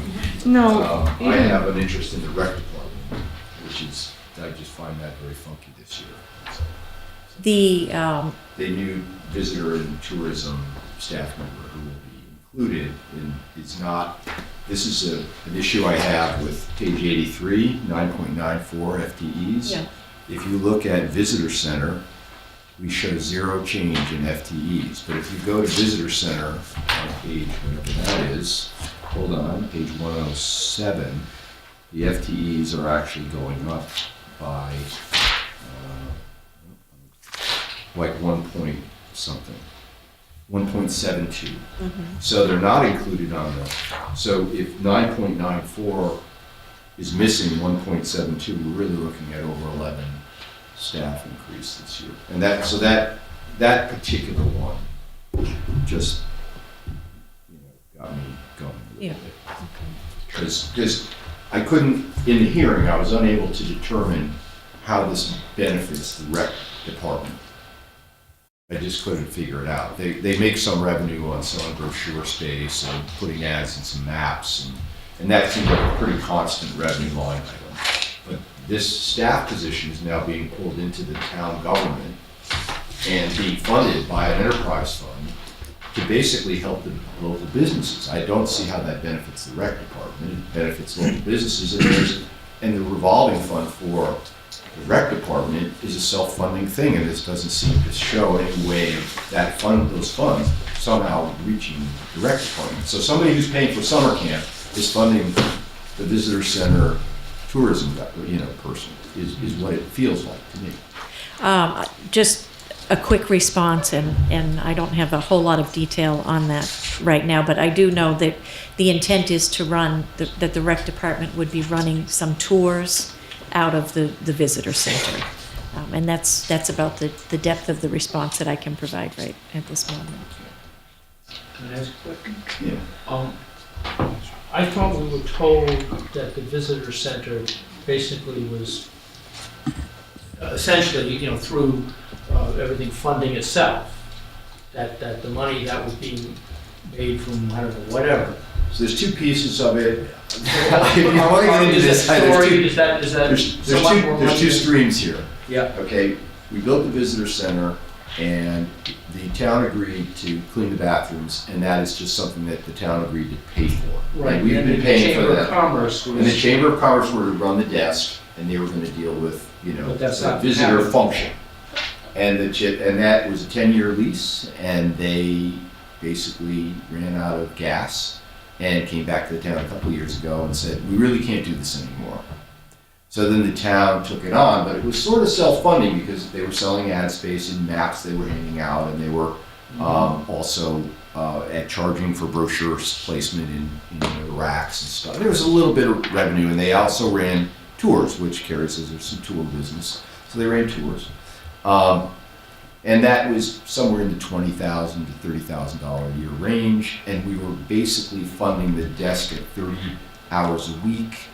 Cost more than $20,000. I know, I'm trying to remember what the numbers are, but it was So more the or less, statement was not. it was kind of a wash. But we've converted that this year to a full FTE and a new title, which is like tourism director or some kind of tourism encourager. Tour director. I don't know what it's, it's like, the Love Boat, I don't know.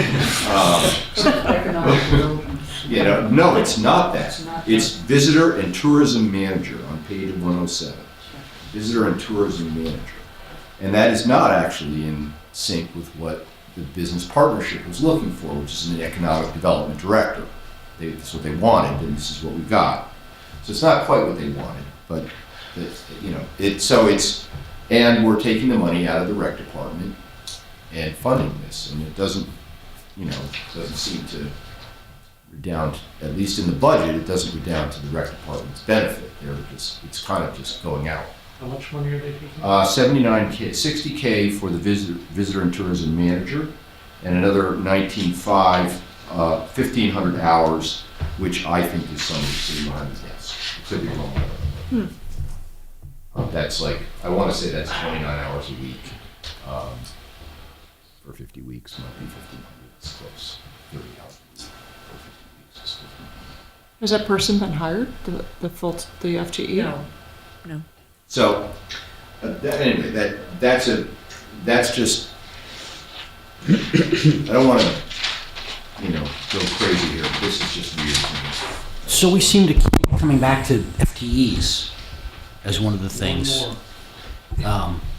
about this issue that keeps coming up.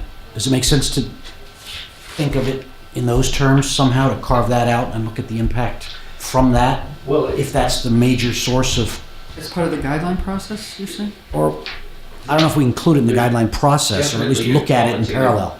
Qualitative difference between using proceeds from a fund to buy an ambulance and using proceeds from a fund to hire 4 new full-time employees. Exactly. So it's- So I'm wondering if it would be helpful in the guidelines process to have this schedule produced, and then particularly from 21 to 36, to comment on if any of these funds are funding a full-time employee versus a consultant, and how long the grant runs,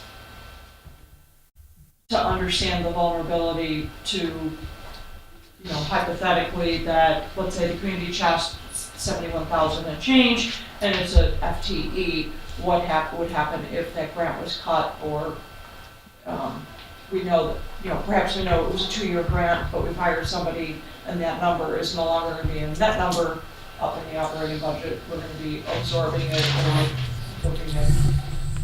So sort of understanding for each of these categories, you know, is this a revolving annual commitment? What's our probability of renewal, and does it support an FTE or not? Or does this come from a depleting finite source of funding? Yeah. Like the move stabilization. Yeah, exactly. Yeah. Which Yeah, that- something that would show us what the continuing obligations are in that category. We want to see Right. what is the stuff you're committed to, like a head count or some other cost. It could be Yeah. a lease. We could- What are you committed to in these areas that we're funding? So that would be a way to think about it.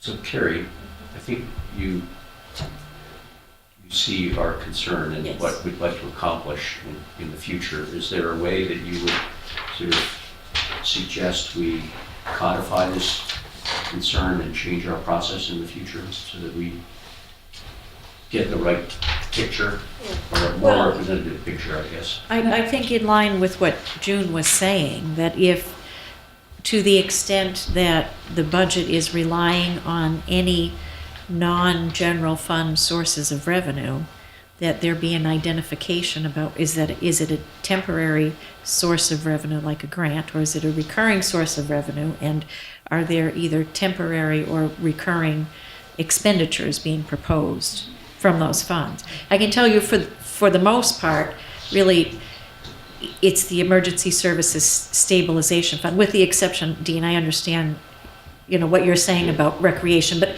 the recreation fund is, it's recurring. It's not going to go away. But really, for this list, it's the Emergency Services Stabilization Fund. I understand why it's causing you consternation. But the other sources of funding, even the gift accounts that are listed, if that money is not available, the activity that's associated with that would not continue. And what are the capital projects there that are being funded? So the capital projects, there has been a change over the last couple of years where we've had enough work to bring different trades people in-house. So we have an electrician on staff where we used to contract out all electrical services. We're going to have an HVAC person on staff to do that work. So to the extent that we're using capital funds for building remodel, we have a big HVAC project that's going. It's actually at Beatty, so Beatty would be paying for it, but that would be an example where we will have an HVAC technician on staff. If we have an HVAC, a unit replacement that would be done, funded through capital, but we can do that in-house.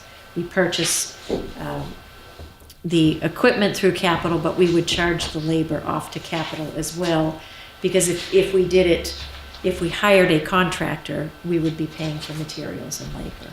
And so that's the thought process with that charge to So the capital. actual installation is done by a town staff person? If in that case, the installation would be done by a licensed HVAC technician who is a member of the town staff. I still don't understand why we get a credit because of that. I'm missing. Because we would be charging the labor costs off to the capital article. No. So they're saying the town is supplying the labor. MPA So will it's pay up for there. it. Yeah, so they have to, Okay. Can I ask, is there any way that we could put a limitation on how stabilization funds are spent? Like, I know when we establish stabilization funds for debt, obviously it's to shave off the high debt years, right? But when we get this stabilization fund, now this came, I guess, from a developer that was doing the Muse. Yes. So what's the mechanism for approval of that, and is there any way for us to put restrictions on it as far as it's can only be spent for one-time expenses as opposed to, kickstarting something that we're going to be paying for the rest of our life? So all stabilization funds have restrictions, and the restrictions are established when the fund is established through a town meeting vote. So this one, I think, maybe doesn't have the restrictions that the finance committee would like it to have, but it does have restrictions. So, Terry, as far as the line item 21, Emergency Services Stabilization Fund is concerned, I believe the manager told me that there is no writing associated with this. That There's a town meeting vote. We voted to establish this? Town meeting voted to establish this stabilization fund and to deposit these funds into that fund. And in that vote, it was defined what these funds could be spent. Yes, and I think it's very broad, and I think what he meant was not that there weren't any restrictions at all, but within the scope of emergency services, Well, I there think really what he weren't meant any. was, and what I asked him specifically was there an agreement between the developer Yes. and the town? And he said, no, there was No. not. No, but this fund was Who created, said that, Tom? The town manager. Town manager. the fund was created, or these funds can be used for anything under the umbrella of emergency services. Whether it's one-time or ongoing, okay. Yes. But we could put a restriction on them that said that it was Town meeting could, yes. at town meeting when we vote to establish this stabilization fund.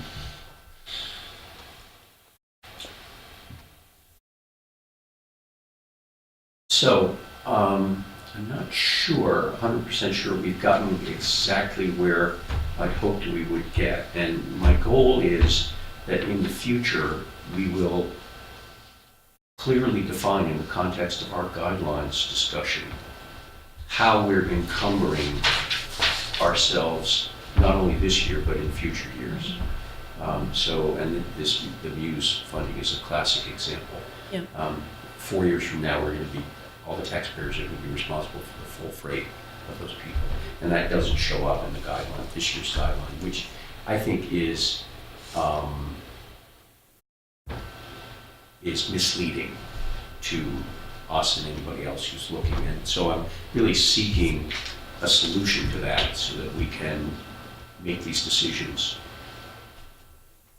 in a more fully informed way so that we're all clear what this means. Perhaps you could start in the guidelines letter that is issued in July. You could ask a question about that to start the process. I'll make a note. Actually, that's the first thing we should make. Oh, that's right. That's exactly. The 5-year projection really doesn't get into this level of detail, does it? But that would be another place. It really should. Yeah, to pick this You're up. right. Yeah. It should. Okay. I don't know whether, do we need a motion, a vote, or, no? Since we're going to go into our committee lore and practice. Okay. So, I do think one thing that this sort of, to me, at least leads to is that the 5-year projection that we make should be done in a way that shows, based on the operating budget increases and the additional town budget, HR, and, retirement and all the healthcare. This is the way we see the 5-year projection. But if all of the debt issuances that are on the table today are passed, this is the alternative of what you will be faced with. because today, when we make the 5-year projection, it does not include the warrant articles that are even on the agenda. And if there's a big debt issuance that's on the agenda, it doesn't show up in the 5-year projection, because we just have a policy of, if it hasn't been passed, it's not in the projection. But I think we should have some sort of indicator that says if you go forward with all the issuances that all the line items in today's warrant, this is what it would mean. Sure. So I And think how that can it inform town meeting if that, isn't in there? it isn't in there today. If I we know, haven't but passed it, how it's can it be not. informative to town meeting, really? It's a lowball kind of number, because there's always more items on the warrant that are financial in nature, that don't fall within the rubric of the operating budgets, and so therefore they're outside the 5-year projection. So what would help would be to have a graphic representation such along those same lines that Kerry produced in her debt study that showed how these things would aggregate. If you vote for all these things, this is what. This is what it would mean to your future taxes. Yes. Well, anyway, just pointing that out, Yeah. that we've had a lot of, we're talking about how the guideline might be improved. This is how the 5-year projection could potentially be more useful or even more accurate. Is to at least put the articles that are on this year's warrant out there as okay, if you pass this stuff, this is what it will mean for your taxes. Yeah. You could have it in two pieces, right? You could say, this is what we've agreed to, which is what we This is currently. what our guidelines mean, and this is how we think. But you could just say, this is what we currently, everyone's approved, which is just what we know. Right.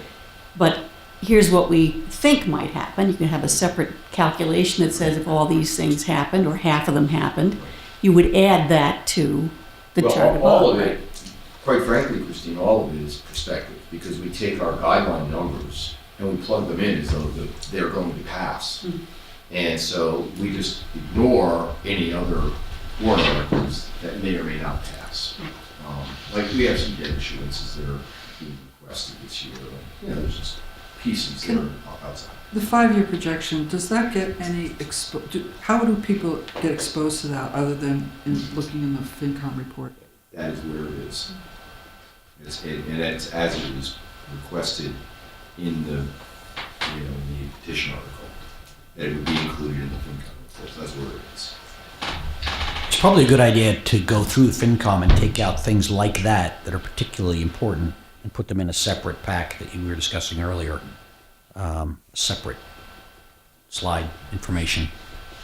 Or to make them available on our website. That's another possibility. Yeah, just All of the above. Yeah. Okay. So there was one other item that I wanted to discuss under this issue, and I don't know if anybody has a copy of either the current FinCom report or a past one. I just wanted to point out that I believe the case this year, and correct me if I'm wrong here, is that if you look at the figures for appropriated in fiscal 19 and proposed for fiscal 20, you don't get an accurate picture of what happened as a result of the special town meeting in October. It somehow falls into a crack. And if that's the case, I think we ought to figure out a way to correct that. Because personally, I feel there's a great benefit. I commend you all to take, I've got a packet of the last 20 years of FinCom reports, and I'd be happy to, you have to borrow them from Jonathan, but I'm sure he'll lend them to you.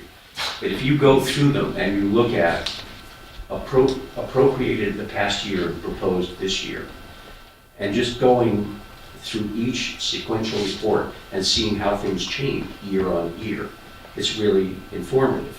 And so I think it's really important for those numbers to be accurate. And the spending from special town meeting does not happen to get caught up in these numbers this year. So I think that we should be saying appropriated in fiscal 19, and with the proposal for fiscal '20, it ought to include what we voted in special town meeting. So what does it assume that that's in the prior year somehow? Is that where it gets left? Well, that's why, I think that's why it falls into that crack. But I think you have to look at it, you have to put it into the perspective basket, because it happened between town meetings. And you want to look at what's happening. So you want true up? You want to true up, exactly. That's what I would want anyway. You And really the want to show accounting, a the prior accounting year. wrinkle there is that when you appropriate it at special town meeting, it goes into the current fiscal year. It doesn't go into FY20. It It has doesn't. to go out into, yeah, So you have to restate. you have to Yeah, sort of exactly. restate You have to your piece. restate. Right, there would have to be an asterisk. There's gotta be some Yeah, way, you know. you'd have to have a total with an Adjust it, asterisk yeah. that said, of this amount, such was add it. appropriated. So am I So- right, or am I? No, you are right. If you, I know several of you had your warrant. And if you look under Article 6 in the warrant in the 2019 column, the amount that is included is just the annual town meeting appropriation. Changes that up? If you're in the warrant on page 11, right under line 34, it says fiscal 2019 appropriation, 26,927,191. And if you look at the spreadsheet that I just sent out, you can see on line 9, that was the annual town meeting appropriation. And then on line 10, you had what was appropriated at the special town meeting. But you do have a page in your finance committee report. You don't, on page 8, I was just ready to say you don't have your finance committee report. He does. I believe these are due out in the mail any day now. But on page 8 in the finance committee report, it does call out the appropriation that was made at the special town meeting last year. And so that chart is a comparison between all of the appropriations made in fiscal 19 versus what is proposed for fiscal 20. Nice color on The cover is artwork from a former finance committee member who served 1971 to 1976. Wow. Found by Melissa, right? Found by Melissa Samard, the finance assistant. Happens to be Melissa's grandmother, so it was easier to find. But the woman who put together the very nice covers for the finance Oh, yeah, committee we had some great report for a covers. number of years has been unable to do that for the last several years, and maybe has retired from the business of putting together finance committee reports. So we're always looking for great ideas, and Melissa happened to come across some artwork that her grandmother put together, who was a Yeah. member of the finance It's committee. quite handsome. All right. Any more discussion on these? So I don't have a chair's report. I will spare you that. If we'd like to go around and do a further report. Nothing to say. Okay, I've already said what I heard at all right. Okay. Ryan? So Minuteman, so I did attend a Minuteman meeting, and, the big topic is still the school. They continue to be on time and on budget, so that's good. And I mentioned to you they had an issue with permitting. That's been cleared now, so that was good. So things are looking good. And enrollment still is the second topic, is making sure that they're doing enough in that awareness to get member and now this non-member towns to have students. And the good news is they've seen quite a spike for the coming year. So the freshman class looks like it's going to be nice and large, which is what they were looking for. That's great. Are they in Lincoln or Lexington? Lexington. Lexington, okay. Has Lexington cut a deal with them for athletic sharing, athletic field sharing? That was under discussion, but it is apparently been scuttled for the moment. So, Yeah, so they're now looking, so that was sort of a nice deal that would have been convenient, but there were other options on the table. So I think they're going to put that one to the side and keep looking at some other options that they have for revenue. They'll do something else. The other topic that we had talked about at one point was Watertown was going to put something up at their town meeting to see if they would join again. That came off as well. So again, it's not permanently off. They may come back, but they weren't ready to go to their town meeting yet. So. I thought the select board had a meeting Monday night, but I guess they were executive session and didn't get out until, anyway, I missed it and have nothing to report. I have nothing. So the finance director. I just have one thing that I want to put on your radar for fiscal 19 budget. At your next meeting next month, I expect to bring a reserve fund transfer request to you for legal services. At this point in time, the legal services budget is fully expended with the payment of bills through the month of February. So the legal services is the budget. There was a special appropriation, so the appropriation for fiscal 19 is $350,000, and that has been expended, most of that having to do with the Estabrook Woods. There may, by the time I make a report, I really can't provide any update on where that stands, but there may be something to report at the time that the reserve fund transfer request is brought to you. All of the other accounts for the fiscal year are doing well, including the snow and ice account. I don't expect there to be a deficit. We're processing what we hope to be the last of the invoices related to that. So there was about $50,000, or it seems that there'll be about $50,000 remaining in that account. So the rest of the budget is in very good shape. So did you just say that you don't know how much the legal request is going to be? I don't. I'll have a better understanding of what that would be when it's brought to you. But I wanted to let you know, I know at this time everybody's just thinking about town meeting, but that will be coming up likely in April. Thank you. So, do we have any citizen comments? Please come forward. Hi. Good evening. I'm sorry I'm late. I want to apologize for that. And also apologize. I sent a letter to your email, and I understand that maybe it should have gone to others for distribution. But would it be okay if I read it? How long? Could you introduce yourself? Sorry. You may have it. Have a seat. My name is Dawn Microphone. Guariello. I live at 57 Bristers Hill Road. We have it. You have it. You have my letter. Okay, I'm here to explain it and to answer any questions you might have. And I'm sorry I'm late, and I understand I missed the discussion. Do you want me to read it, or does ever like? No, I think no. you just. What's important to note is the discussion about contracts and how things are typically contracted. I've been designing public schools in Massachusetts for 20 years. I have been working under the new MSBA. I have to correct it. We do not have yours. don't We have have it? another member from another Oh. citizen from Bristol Hill. Okay. May I read my letter then? Yeah, sure. Okay. Dear Chairman Tarpey, I want to make sure. I'm Guariello, so everyone says my last name wrong, so I'm sorry.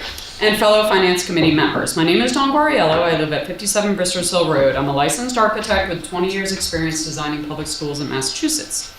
I also serve as a board member on the Massachusetts Architectural Access Board, which is the MAB, if anyone's familiar with it.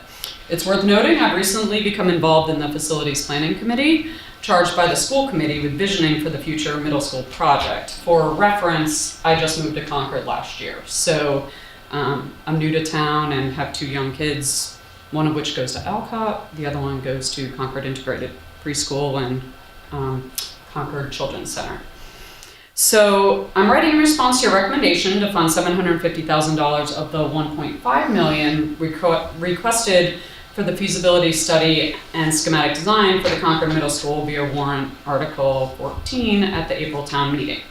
As a professional in the field with real-world experience on many public schools, I'd like to offer my opinion why separating the feasibility study from the schematic design may not be the best course of action. The first point is that the MSBA always combines feasibility study, which is their module 3, if anyone's familiar with it, with the schematic design phase, which is MSBA's module 4, contractually. This all changed in 2010. If anyone's familiar with the new law, there's a moratorium, and this is the new MSBA, different than the SBA, which was the program prior, which I also designed schools under. Their process allows designers to follow a detailed and defined process that leads to an accurate cost estimate. It's common practice in Massachusetts school projects to contract feasibility study and schematic design. All qualified designers who pursue this project would have a clear understanding of the scope of feasibility and schematic design and deliverable expectations. Despite this not being an MSBA project, most school projects follow the MSBA's proven process for school projects because it's become the industry standard. It's a proven practice. Feasibility study is estimated in a dollars per square foot basis, basically to assess the options on a level playing field. But the costs are generally relative to each other. For example, one might be $1, one might be 90 cents, and one might be $1.15. One would understand that the second option is less expensive than the first, and the third is more expensive. It's not always relative to an actual project cost. Schematic design includes a level of drawings and specifications that estimators can better and more accurately estimate. Why is that important? So that each town knows exactly how much to ask their town to vote for at town meeting and a Proposition 2.5 at the ballot. You need the schematic design phase in order to get to an accurate amount to bring forward to vote.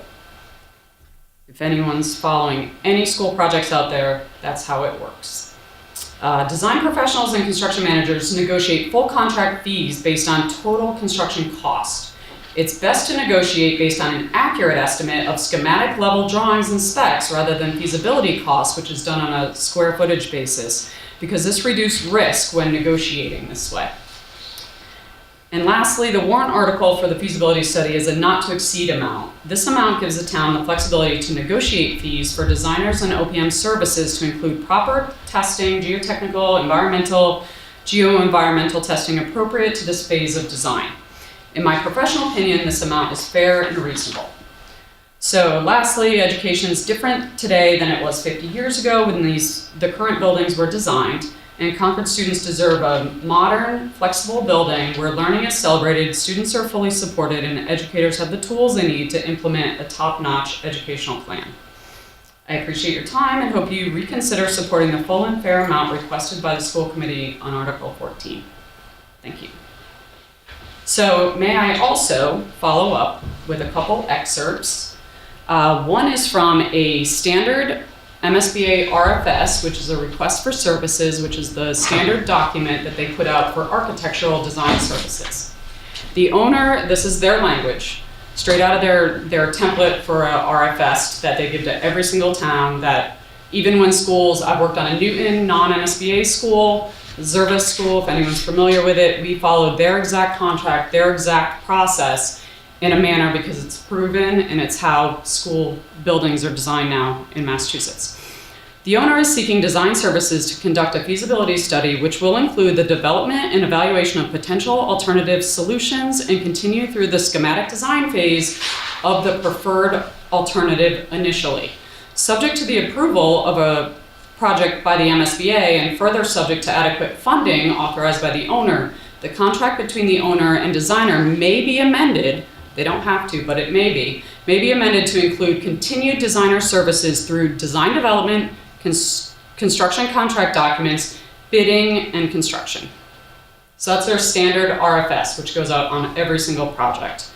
Lastly, I'd like to talk about their contract. So that's the RFS, this is the actual contract. Can we pause there Yeah. for just a moment? Sure. Do you have a question?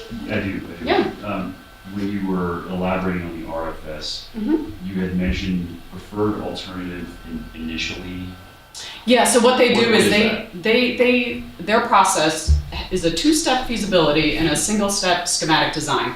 Feasibility takes you through looking at it could be multiple options, it could be an ad reno, it could be a new, it could be with certain amenities or without. And so what they do is along the way, they ultimately get you to what they call a preferred solution.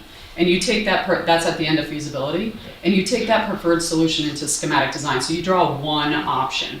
You draw, instead of the estimator saying, oh, there's an exterior wall, I'm gonna throw dollars per square foot cost at it. You're saying, I want 8-inch stud, I want this kind of insulation, I want 4-inch face brick. Like there's real details to it that the estimator then goes and really estimates. And it's what happens at the end of schematic design that you're able to take a real estimate in a budget that the architect is held to, and it talks about it in the contract. If you come in, whether it's CM at risk or whether it's design bid build, if you come in above it, you're required contractually to bring that design down to the budgeted amount. Okay.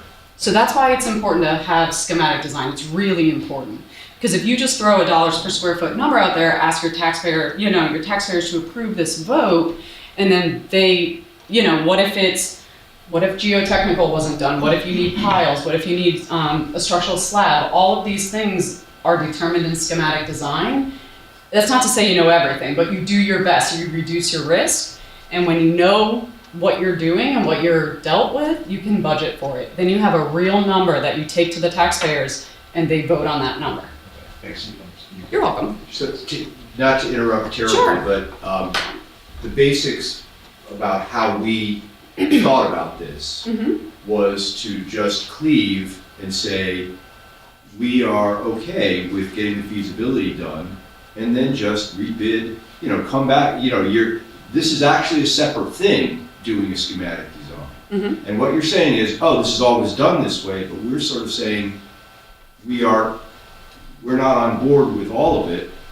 Let's get this far, and we'll have some idea. We're not gonna, I don't think the anticipation of this committee, I'm just me, I'm not necessarily speaking for the committee, but I don't think it was our expectation that it would go back to town meeting and we would try to, say we need $90 million. We would say, we need this money to do the schematic design. And so now we need another $750,000 to do the schematic design. Is there some reason why it cannot be broken up? I believe it will cost you more.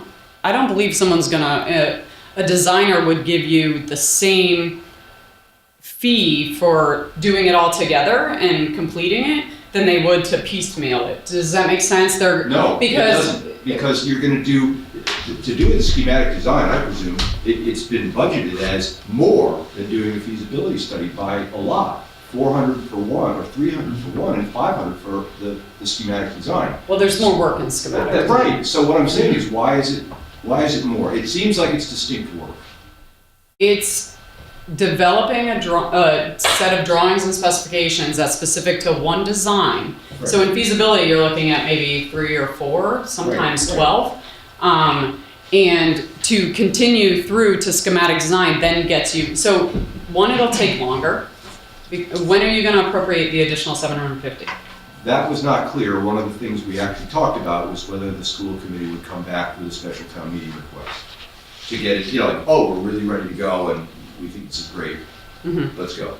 So we're not saying that it's necessarily a break in everything, but I think that the conversation as it sort of evolved around the table was, why can it not be broken up? And I really haven't personally heard a reason why it cannot be broken up. That's all I think it will cost you more. So here's, architects go into fees based on an estimated project cost. And if typically in Massachusetts, you know that you're looking at a range of options that could be, for sake of easy numbers, 70 million to 100 million. Okay, and going into it that your feasibility, which includes schematic design, is budgeted at $1 million, 1.5, 1.2, call it whatever you want. Those are all numbers that we see that towns allocate. So you go into that saying, okay, I'm going to come out of it with somewhere in the 70 to 100 million dollar. That contract is always written together. That's how school designers are used to contracting it. If you extract it and separate it out, then you could come back and say, well, now we just want to give you 750,000 to do schematic design. Is that possible? Yes, but if you had negotiated it early on, maybe in total for that, instead of 500 and 300, you were able to negotiate 700. I don't think you would ever get there if you separated it. So, our concept at least was we would get to the end of feasibility where we are kind of going back to the town for another checkpoint and saying, here's alternative one. This is what we want to do. Can we now go forward and draw it up? I think that we were looking for a checkpoint where the town gets to weigh in again. And, maybe that's costly.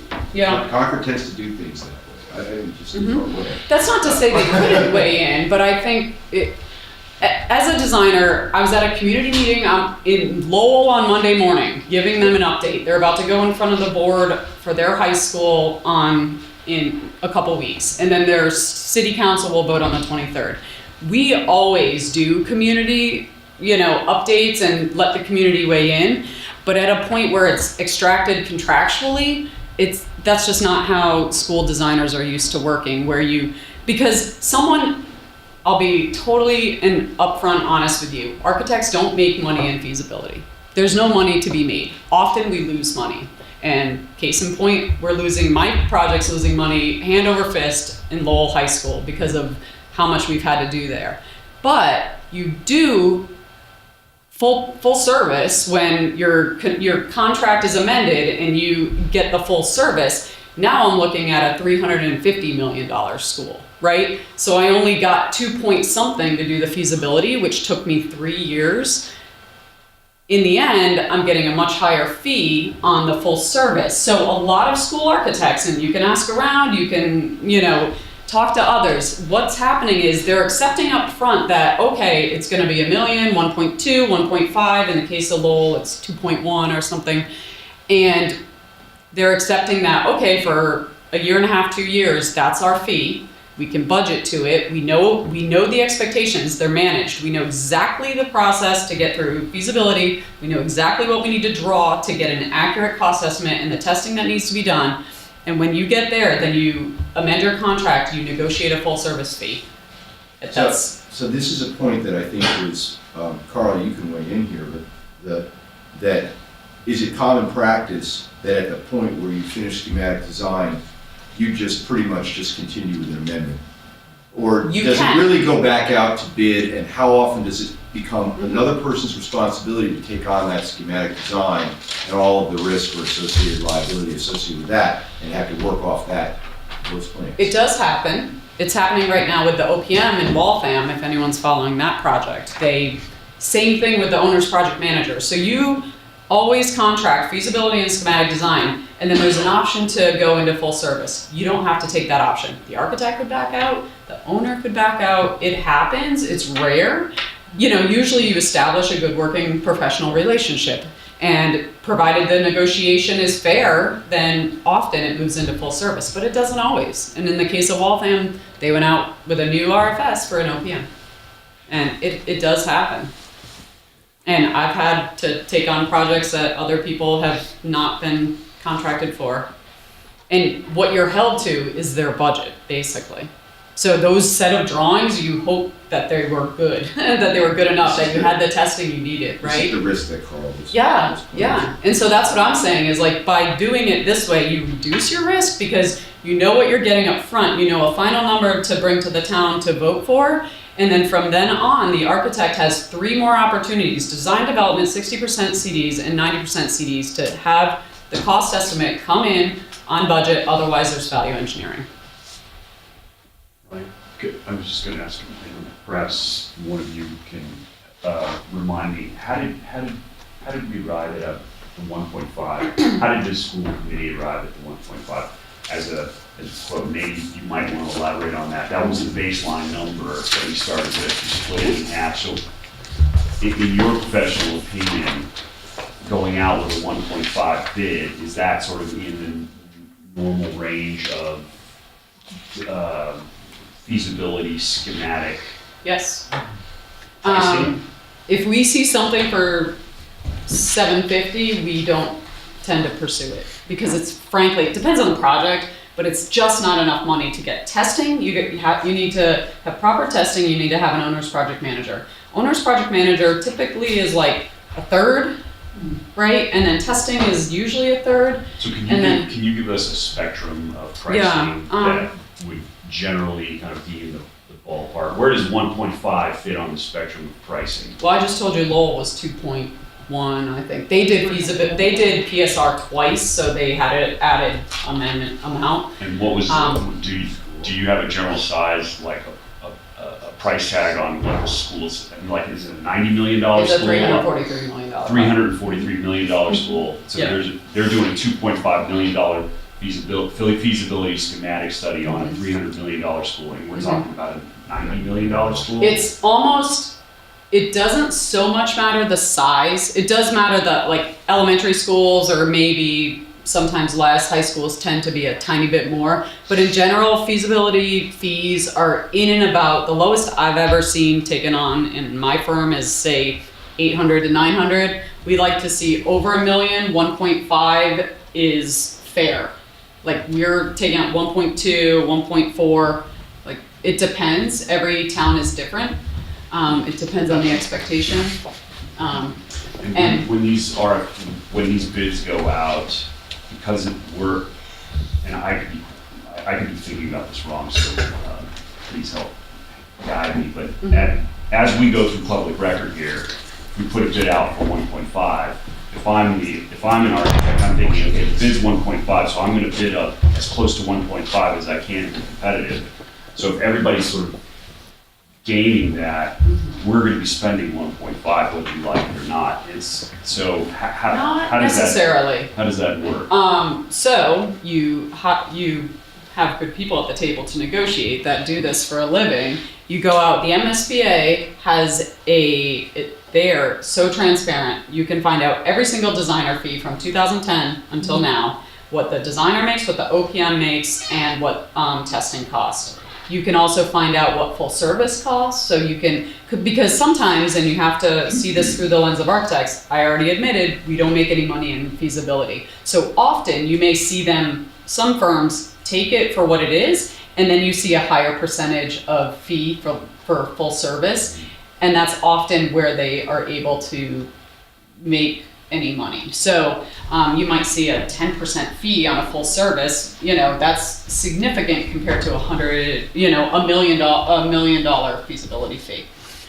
I would hope that the town could negotiate it lower.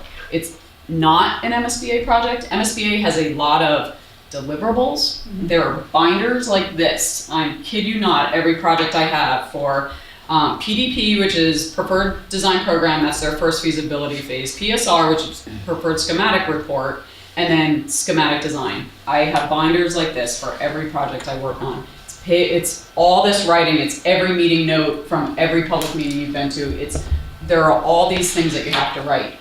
In a non-MSBA project, some of that gets relieved. You still have to do the work, but you don't have to necessarily report it to a third party. That is, you report it to the SVC, but it's not a third party per se, so you don't necessarily have to follow rigidly their deliverables, but the expectation of the design and the quality of drawings needs to be up to their standards so that the estimate is accurate.